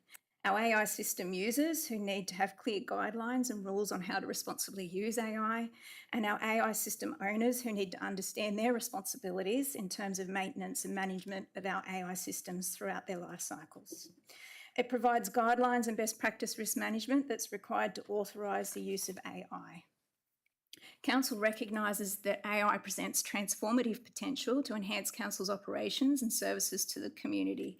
And as such, we want to position ourselves as a progressive council, and the policy supports this view in being flexible and agile enough to encourage innovation and progression through the adoption and use of AI. And the policy aims to build our workforce capabilities and knowledge around everything to do with the use and management of AI in the workplace. Building our capabilities and knowledge supports two very important functions that the community care about, which is explainability and transparency in the way we adopt, maintain and use AI, as well as how AI-driven decisions and outputs have been generated. Next slide, please. The primary focus of the policy is around managing the risks associated with the use of AI, which is addressed through the adoption of the Digital New South Wales AI Assessment Framework that is mandatory for New South Government agencies, although it is not mandated on councils. Bayside have taken the view that this is the most appropriate framework to adopt due to the lack of available tailored guidelines for our level of government. The key purpose of the framework is to ensure AI solutions are procured, designed, built and operated with a strict adherence to the 5 mandatory AI ethics principles, which are firstly, community benefit. The adoption of AI must always produce the best outcome for the community, which means that we need to explore and consider alternative non-AI solutions first and be sure that AI will produce the best result for the community. Secondly is fairness. The mitigating of bias in AI systems through data diversity ensures that AI models reflect the complexity of our world, reducing the likelihood of perpetuating harmful stereotypes and outcomes that can lead to discrimination. Thirdly is privacy and security through a robust risk assessment process that is maintained throughout the life cycle of our AI systems to ensure safe and secure use. Fourth is transparency so that people can understand when they are being significantly impacted by AI and can find out when an AI system is engaging with them. And finally, we have accountability, which means that our people are responsible for providing human oversight of AI systems and outputs. This is crucial for ensuring accuracy, safety and ethical alignment with human values. And we know this drastically improves the results of AI and boosts community trust. Next slide, please. To accompany the AI policy, there is a future body of work to be completed that will provide support, training and guides to build our internal knowledge and capability in the responsible and effective use of management of AI systems. To address this need, we are developing an employee AI resources hub, which is an intranet page that will act as a centralised AI knowledge base for all our staff. This will contain things like processes and procedures, registers of approved and banned AI systems, available AI-related training and communication and support channels. We're also developing an abridged version of the Employee AI Resources Hub for our councillors that will be made available on the councillor portal and will include relevant training modules and resources. There will also be a public-facing review mechanism which will be located on Council's webpage and will be a formal channel for members of the community to contest or raise concerns about the use of data or AI-informed outcomes. Next slide, please. So that concludes my presentation tonight. The recommendations before the committee are presented on this slide. I'm happy to take any questions, but I'd also like to remind you that there will be also future opportunities for questions through the public exhibition process. Thank you. Thank you very much. And congratulations on the lot of the work and the leadership taken by council on this. Well done. Do I have any questions or comments from councillors? I'll move it. I think it was. We did already? Yeah, we did. Yep. Any comments, including from anyone online? Thank you. I think it's really important that we're at this point. So well done. It's moving very quickly and everything is getting updated quickly. My question is, as we use, council uses the Microsoft suite, so what's the consideration in relation to Copilot, and are you intending the licensed version of Copilot for particular staff who would be using it more so than others? Through the chair, we have 30 co-pilot licenses currently under trial by various staff members that we've selected specifically because of the roles that they undertake, and we feel that they may benefit from the licensed version. The body of work that needs to come first is the supporting documentation on the assessment of our AI systems, which is under development. Underpinning that is that AI assessment framework that Digital New South Wales has produced. We need the policy endorsed first before we can proceed further with that supporting documentation to be then activated to properly assess Copilot and then determine how we roll that out. So there's further work that needs to be done before I can answer that question and how far that will reach within the organisation. No, I think you answered it. A few licenses is good, thanks. Yeah. Thank you. I guess I'm interested. It's great that you've gone through this really thorough process internally in the council, educating people, bringing everyone on board, and that you intended that for us as well. That's lovely. Also good that there is this opportunity for residents to comment on whatever they think they may be affected by. I'm wondering whether any of the resources which you've developed might actually be available to them as well, because obviously it's, there's something about actually educating our community about AI and about the implications for them. It will put them in a better position to be able to make comments. Even in this exhibition stage, which you're proposing, what might be planned in that way? Through the chair, we can certainly take that into consideration. I suppose we've got a journey, as I said, ahead of us, and most definitely we need to consider the community within scope of that. And if there's resources that we can appropriately put on the webpage or publicly publish, certainly we can consider that. Yeah. Okay. Thank you. Any other comments? Anyone online? And if staff can tell me if someone's putting up their hand, I can't see. Nope. Nothing. Anyone else?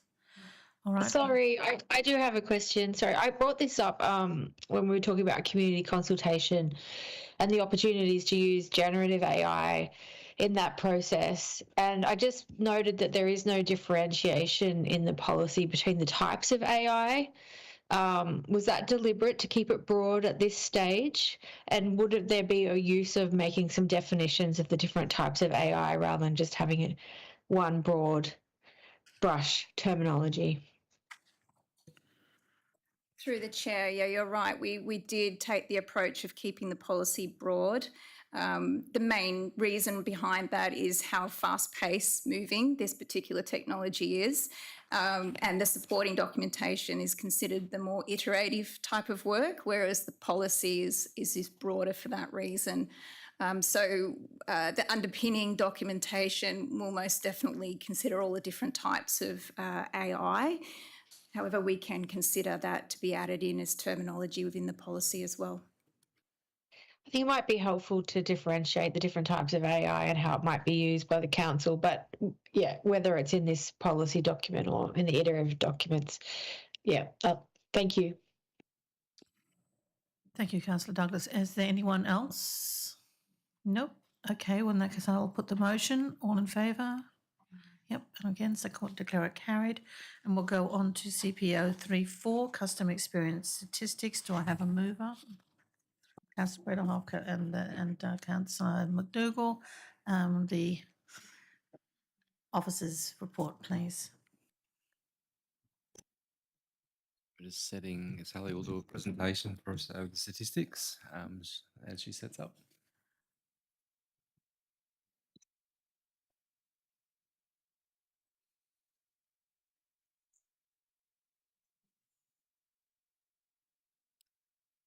Okay, so through the chair, we'll go through the quarterly update for our customer experience statistics.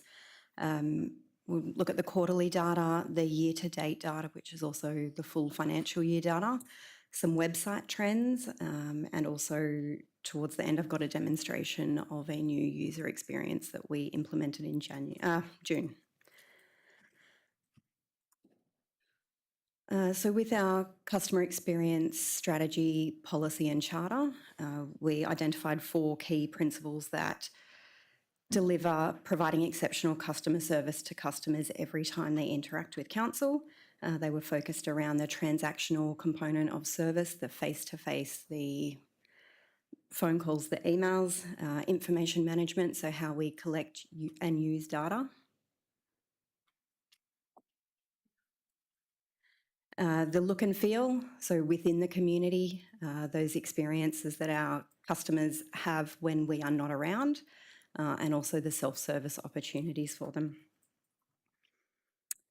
Within quality of customer service, we aim to address the inquiry with the correct information at the first point of contact, ensure that at that point of contact we're explaining the next steps, that they're met, greeted and interact with helpful and friendly staff, and that they are updated on the progress of their requests. So in Q4, we did see a decline in the number of calls. That's on the back of the waste rollout, which did see an unprecedented peak of customer interaction. So that's a pleasant outcome.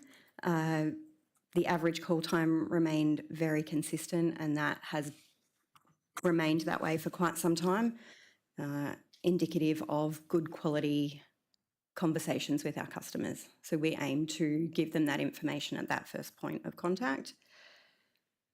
The number of calls that were addressed at the first point of contact was in Q4 was up at 92%, which is one of our highest on record, and up from 89% in the third quarter.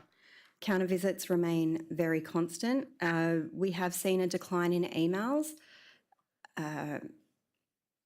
possibly given the nature of many of the interactions at the start of this quarter and the end of Q3 were about waste, and they tend not to email, they'd rather call us, given the urgent nature of bins and waste removal.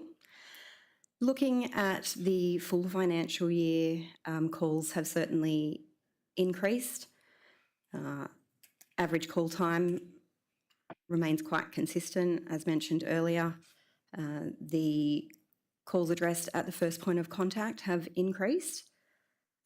Counter visits have increased, and as mentioned at the last quarterly update, that is potentially due to the closure of the Australia Post Rockdale branch. Emails have declined from year on year, and certainly our digital applications have increased, and that is supportive of the additional digital options that we've rolled out. Throughout adoption of the strategy, what we heard from the community is that they did not want to, although they wanted additional digital interactions and opportunities, they didn't want to lose the traditional methods. So we have maintained those paper applications, increased slightly, but certainly the focus is on the digital applications, and there's been a great uptake from the community there. With social media, ongoing high engagement, Facebook definitely the most popular. The top performing content from social media was the last swim at Botany, which was a positive community event. Looking at the website, again, ongoing high website views, the most visited pages being the homepage, and second and third on there is waste cleanups and recycling. It's the theme for 2025. So in June, 24th of June, we implemented a new online portal system for customers to self-report issues. So what I've got here is a video of what the customer experience was prior to the 24th of June, and then afterwards we'll show you the current user experience. So same software in the background, but what we did change was the actual portal for them to use. So it's a new interface. It's provided improved ability to interact with council. It's much easier for our customers to self-serve. It's mobile responsive, so certainly something that our community are looking for. We hope that it boosts engagement. making it easier for our customers to do business with us and transact, and certainly provided a functional uplift. It's far more intuitive for them, but significantly, we've actually halved the number of clicks that a customer has to do to report something. So I'll pop you through, play the video of the old version.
So that was the experience from implementation of online reporting.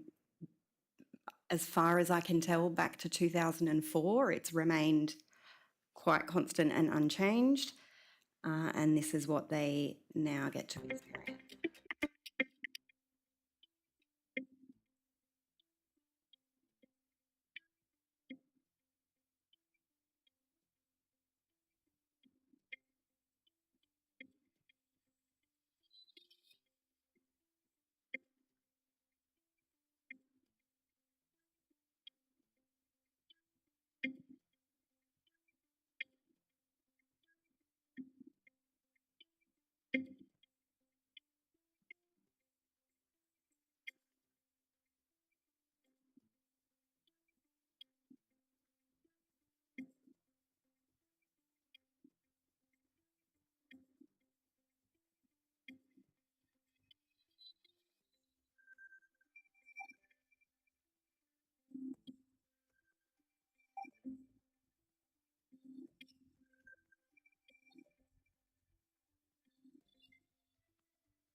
So yeah, definitely an improved customer experience for our customers. And like I said, it's mobile responsive, so much easier for our community out walking, wanting to report something, attach photos straight from their phone or take photos from their phone. There's also a mapping tool in there. They can bring up a geo-fenced area of Bayside and select a location on a map. We hope that this will boost engagement and reduce those barriers in interacting with council. Thank you. Fantastic. Thank you. That is a big improvement. So when you say that there's a mapping, can it geolocate where they are? So if someone sees some dumping or something, to say here, like where I am, rather than finding it even? It can, but it is impacted by their security settings on their phone. Sure. But it does stop them from reporting anything outside of our area, and really easy to zoom in and move around, particularly if they don't know a street address, but they know where it is. Quite quick and easy for them to go and find it, select it, and you're done. Perfect. Thank you. No, thank you. That's great. The only questions I had, and I have to apologise, I have run a national helpline, so I know about how these phone things work. You've got a whole lot of things which are measured there.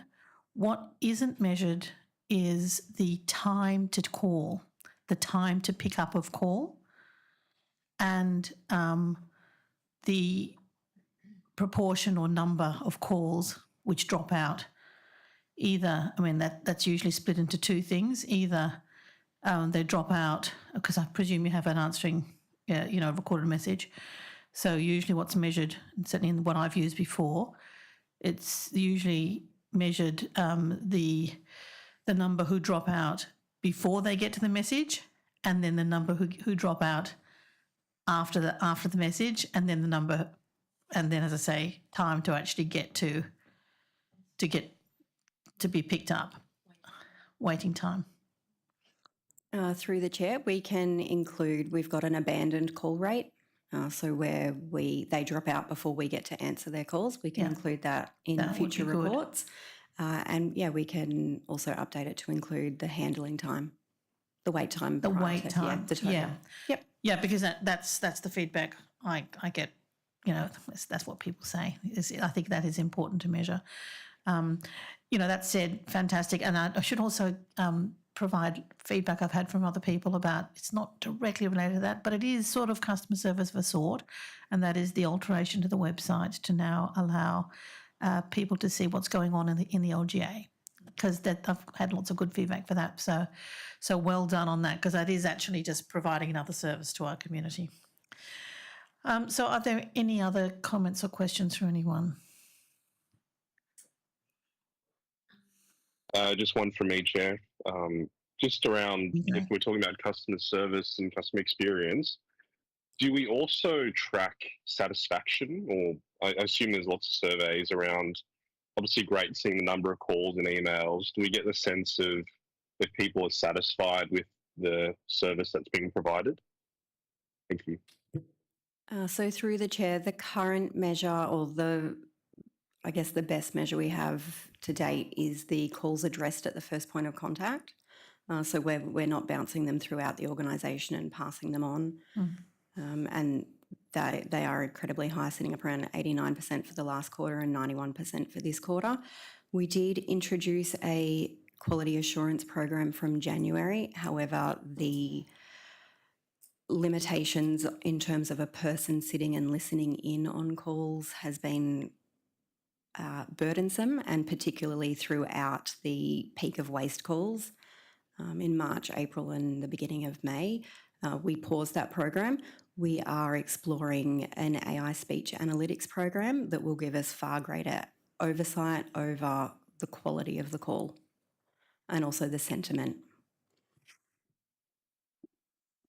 Sorry, just to respond, in terms of call, yeah, obviously that would be difficult, but in terms of emails or other digital processes, I know the New South Wales government have a thumbs up or thumbs down in which they use. Just something to think about in terms of, is there an easy way to judge people's experience on the website or in terms of emails? But just want to think of, don't need an answer now. Yeah, Thank you. Agreed. Through the chair, with that, there will be a report coming to council in September that will look at stage 2 of the customer experience strategy delivery, which looks at those larger pieces of work. Fantastic. And just on the back of the AI presentation we had just now, presumably you would say something, you'd have to say something at the time of pickup, which is your call may be summarised by AI or whatever it is, maybe monitored by AI. And if you did that, it would be interesting to get an idea of the response to that, because I certainly know, as I say, my own experience with running a national line is that when people heard your call may be monitored or your call may be recorded or anything like that, some people just did hang up. So that's another thing to actually pay attention to, whether or not that affects people's experience. Through the chair, calls are already recorded, and there is that alert at the commencement of every call, and we can certainly review the addition of an AI layer. Yeah, and whether or not, and what the impact is on dropout of that. Maybe people don't care for this sort of thing, but yeah, that'd be interesting. Councillor Curry. Yeah, thank you. Just in relation to, well done on the updated report. It looks much smoother. Just in relation, because we've done a bit of promotion in the past around Report It, but Report It led them previously to that clunky system. So is there, and I've seen a few things go out on social media, but I think that needs some messaging around the fact that it's a new report it, because I feel like people may not go to it because they've had that experience before. And the other consideration, which you may have considered, was, is that brand still appropriate, or have we ruined the brand purely because of the past experience? Just a question for consideration. You don't need to answer it. The second thing was just in relation to AI, and there's potential with the new AI policy too around satisfaction. And the other one is a chatbot. Chatbots are so easy to build, they're inexpensive, and they answer a lot of questions that people then may not ring up, because you can search sometimes, and you can search something on a website, but the way the build of the website, sometimes it's convoluted. If you look up projects, I can't get to the project I want type of thing. Whereas chatbots can be quite intuitive, and it's all content that's on the website anyway. So it's not just, it's not sort of exposing anything untoward. But that might be worth considering as part of the next phase of AI inclusion and website upgrades.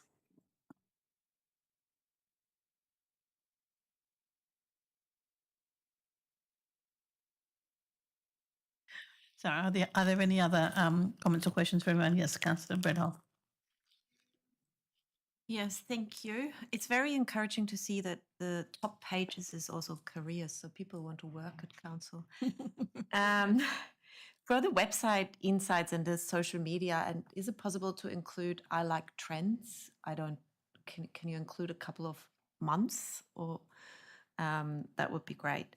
And then one other question I had is, so with the reported, does that mean what's the relationship with Snaps and Solve?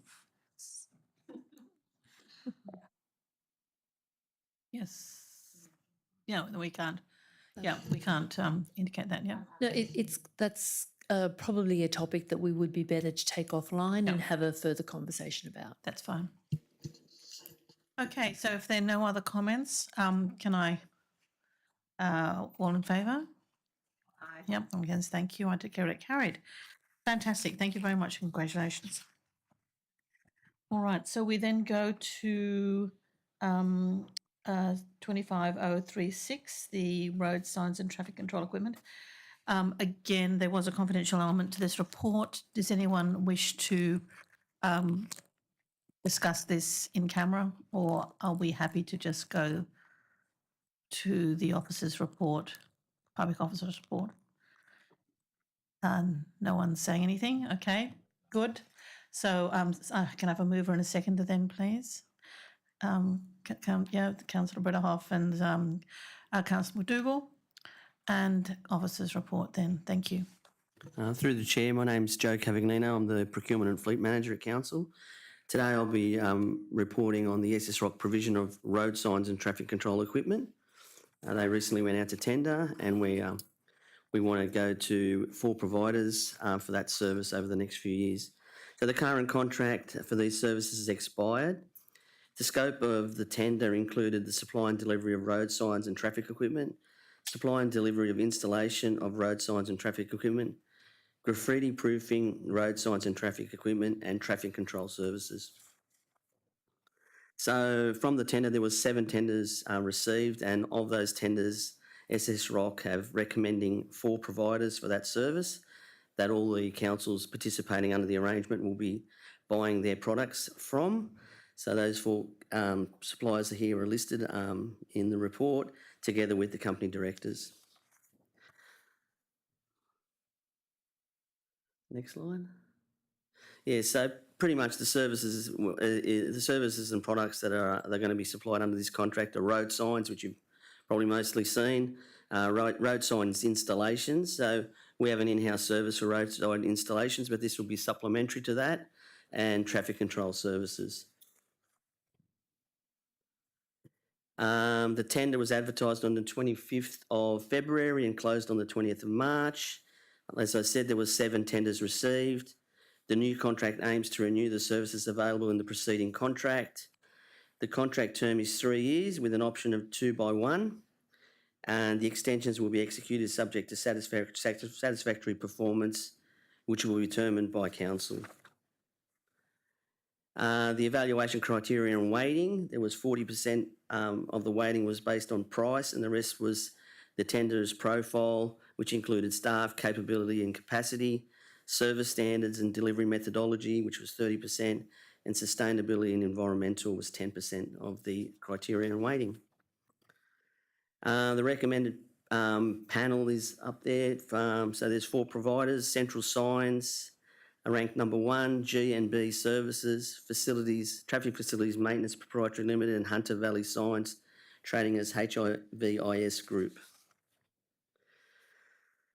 The recommendation is for the panel of 4 to be established and used by SS Rock Council, which Bayside Council is included in that arrangement, for 3 years with an extension of 2 by 12 months. We are here to present the report and subject to council, going to council, the next council meeting for endorsement. That's pretty much it. Thank you. Thank you very much. Do I have any comments or questions from any councillors? Anyone online? No? Fantastic. Okay, so we've got the movers and seconders. So all in favour? Aye. And against? No, I declare it carried. Thank you very much. We are on to what I think is our, second last item, which is budget carryovers and revotes, CP 25037. Do I have a mover and seconder? I'll move it, or whatever. I'll move it, and Councillor McDougall second. And the officer report. Thank you. Through the chair, my name is Christina Chin, the lead financial strategy and reporting. Before you tonight is the summary of Council's 24-25 carryovers and revotes, of which details are attached to the report.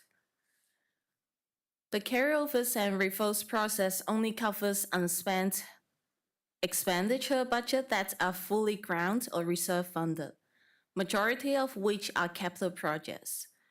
You will all be aware of the legislative requirements related to the authorization of expenditure, which is displayed on the screen. I would like to draw your attention to subsection 3, which states that all council approvals and votes lapse at the end of the financial year.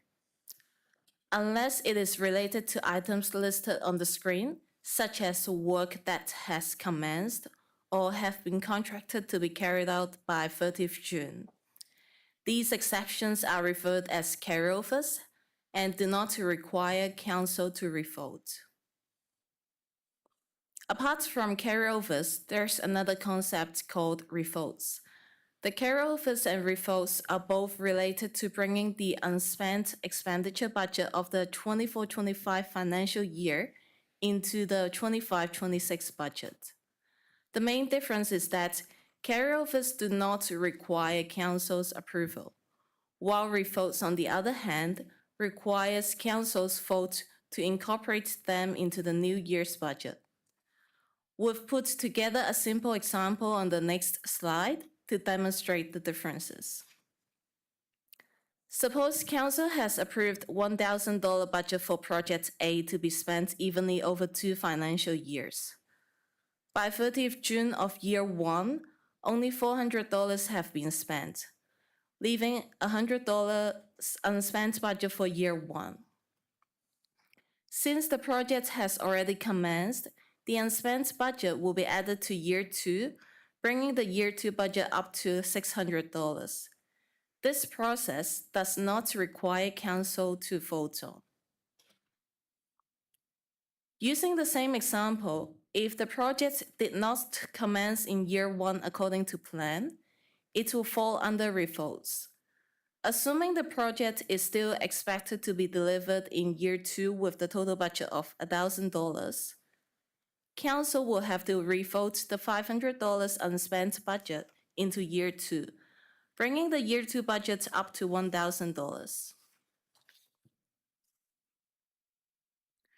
There may be occasions where projects progress faster than anticipated. In such scenario, a budget realignment will be proposed as part of the revotes process.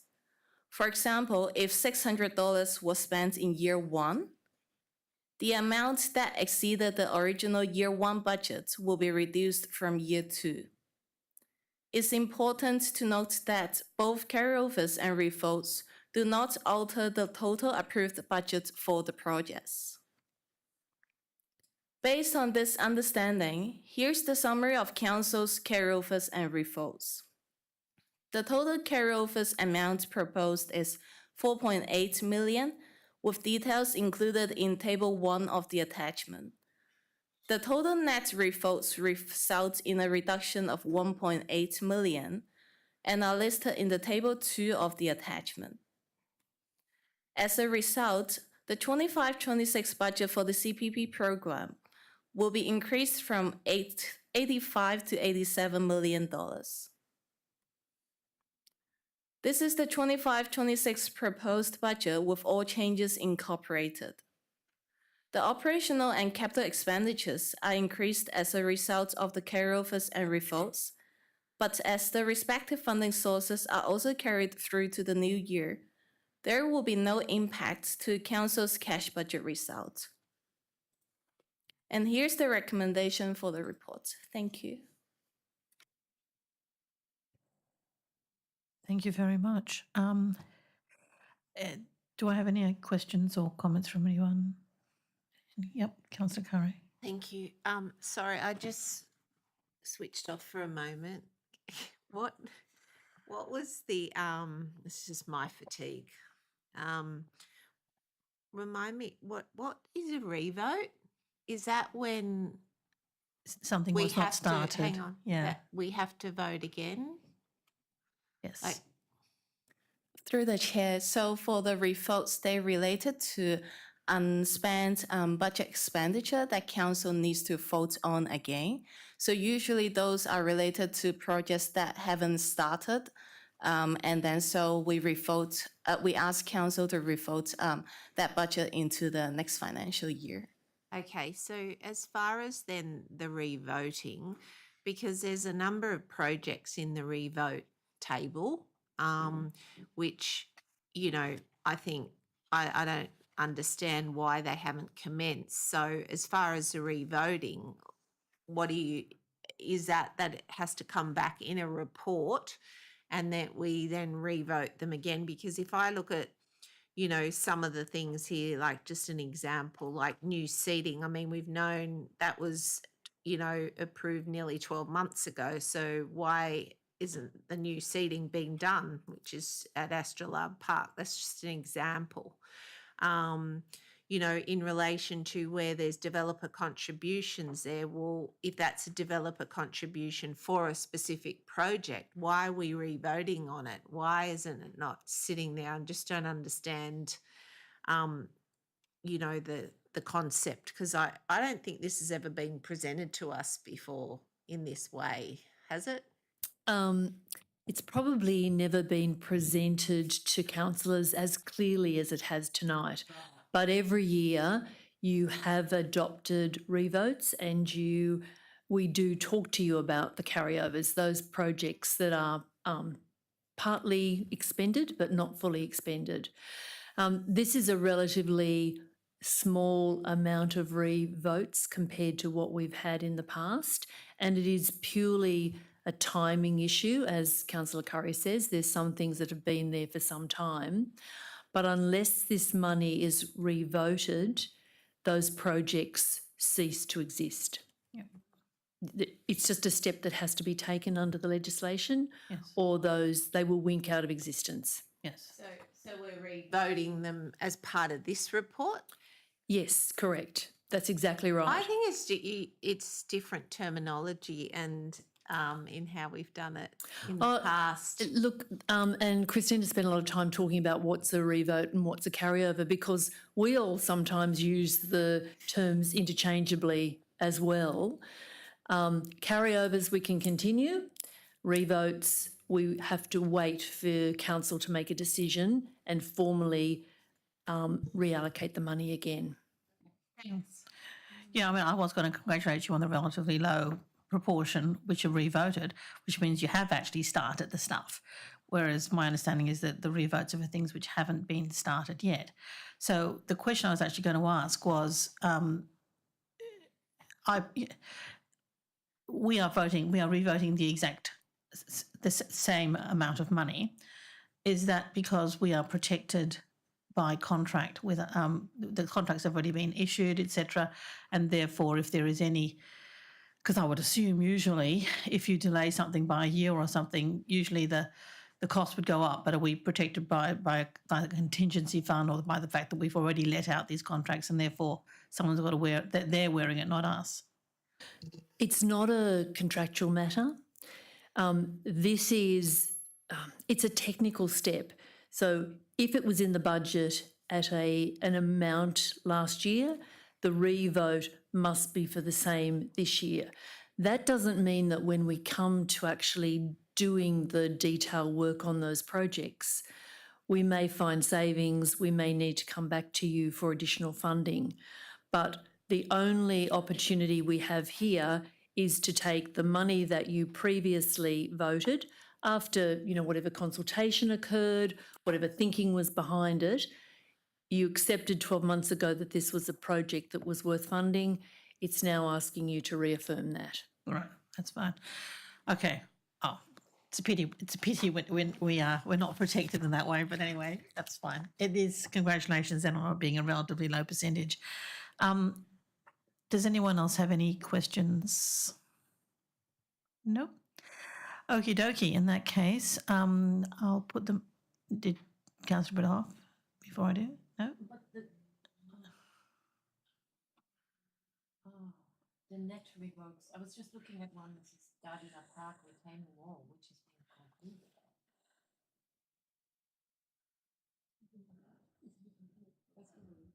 It's a small carryover. Well, it's actually a revote. Yeah.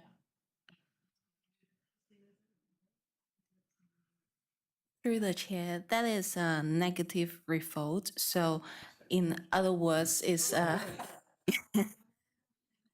yeah. So I think most of what you're saying in the revotes are where, I think, kudos to the staff. It's where staff have actually moved faster than we budgeted for. So we're actually effectively revoting projects out of happening this financial year that have concluded in the previous period. Good job, everyone. Yeah, which is fantastic.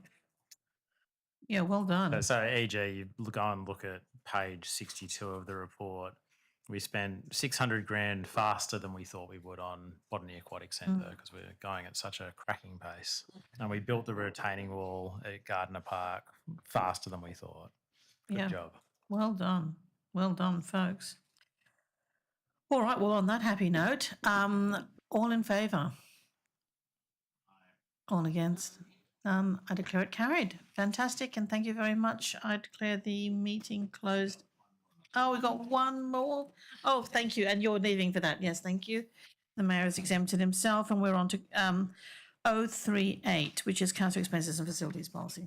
Move that way. I don't think Any second, Councillor Biddulph?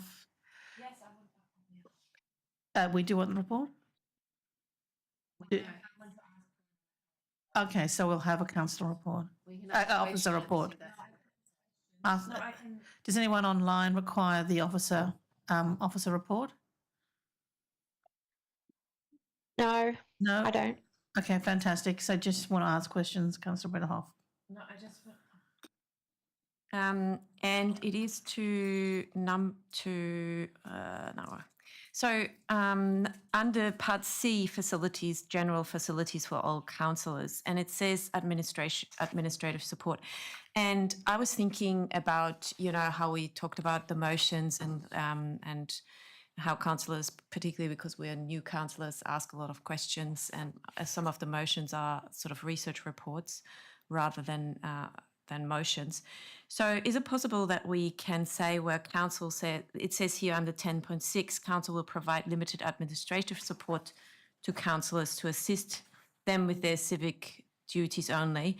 Can we also say council will provide limited research support or desktop research work to support councillors to assist them with their civic duties, which would then mean like questions like the food truck notice of motion that I just have. We could ask through that rather than through a motion. Would that be possible? Can I ask if that is covered by our capacity to ask questions online and through the portal? So through the chair, there certainly is a capacity for councillors to ask questions, and we would encourage that if councillors, particularly for councillors that this is their first term, to really understand the background to an issue or what council has done to address an issue in the past, asking questions and being guided through the history and the context, and even understanding things that we are currently working on that we may be bringing forward to you. We're very happy for that to be a question either through the portal or through the mayoral support officer. I think it's a matter of seeing how it goes, whether or not that provides a better forum than bringing up a notice of motion. How that information is shared amongst all councillors. We'd work out something around that so that we have an obligation to provide you all with similar information. So whether that becomes something that we put onto the portal, it's probably something that we're doing to some extent, and we did more of it probably in the past. It's been superseded in this term by the use of NOMS. So very happy to go back and see whether by including that phrase, those terms within the policy, we can actually turn that around a bit and get a better result for councillors. Thank you. Okay, so are you happy with that, Councillor Bellhoff? Oh, yeah. Yeah, great. Okay. Fantastic. Are there any other comments or questions from anybody else, including online? So does that mean that that statement will say that councils will be provided limited administration and research support? Are we actually changing the words in the policy? That would be limited and limited. Yep. And I think maybe if there could be some explanation to all councillors on what that actually means in terms of, you know, comparing, like Councillor Brennerhoff mentioned, you know, with the motion around the food trucks, like at what point do we need a notice of motion and when do we need to just ask research questions? And then I do recall that in the previous term that there was more things going up on the council portal for all of us to be aware of, and that there was also emails that would sometimes coincide with that to let us know that there was a piece of research that was being made available, which I found incredibly helpful. Yep, I think that's a really good idea that we start to make better use of the portal to get information out to councillors, and we'll turn our minds to how we define what that service might look like to you. Yep, and alert us when something is up, because we're not going to go into the portal just willy-nilly. Yeah. Yeah. No, that's right. And how you prefer to be communicated with, that's another part of that, you know, how we can have a constructive dialogue. I mean, I've taken the shortcut of often texting you all because I get a really good response that way. But yeah, I think working out how you would like to be alerted to those sorts of pieces of information. Yeah. Thank you, Councillor Brennerhoff, again. Do the recommendations? Can we say like something like council will provide limited research support or council will provide, yeah, no, it's good. Limited research support to councillors. And I don't know, is there, yeah, updating 10.6 in the policy.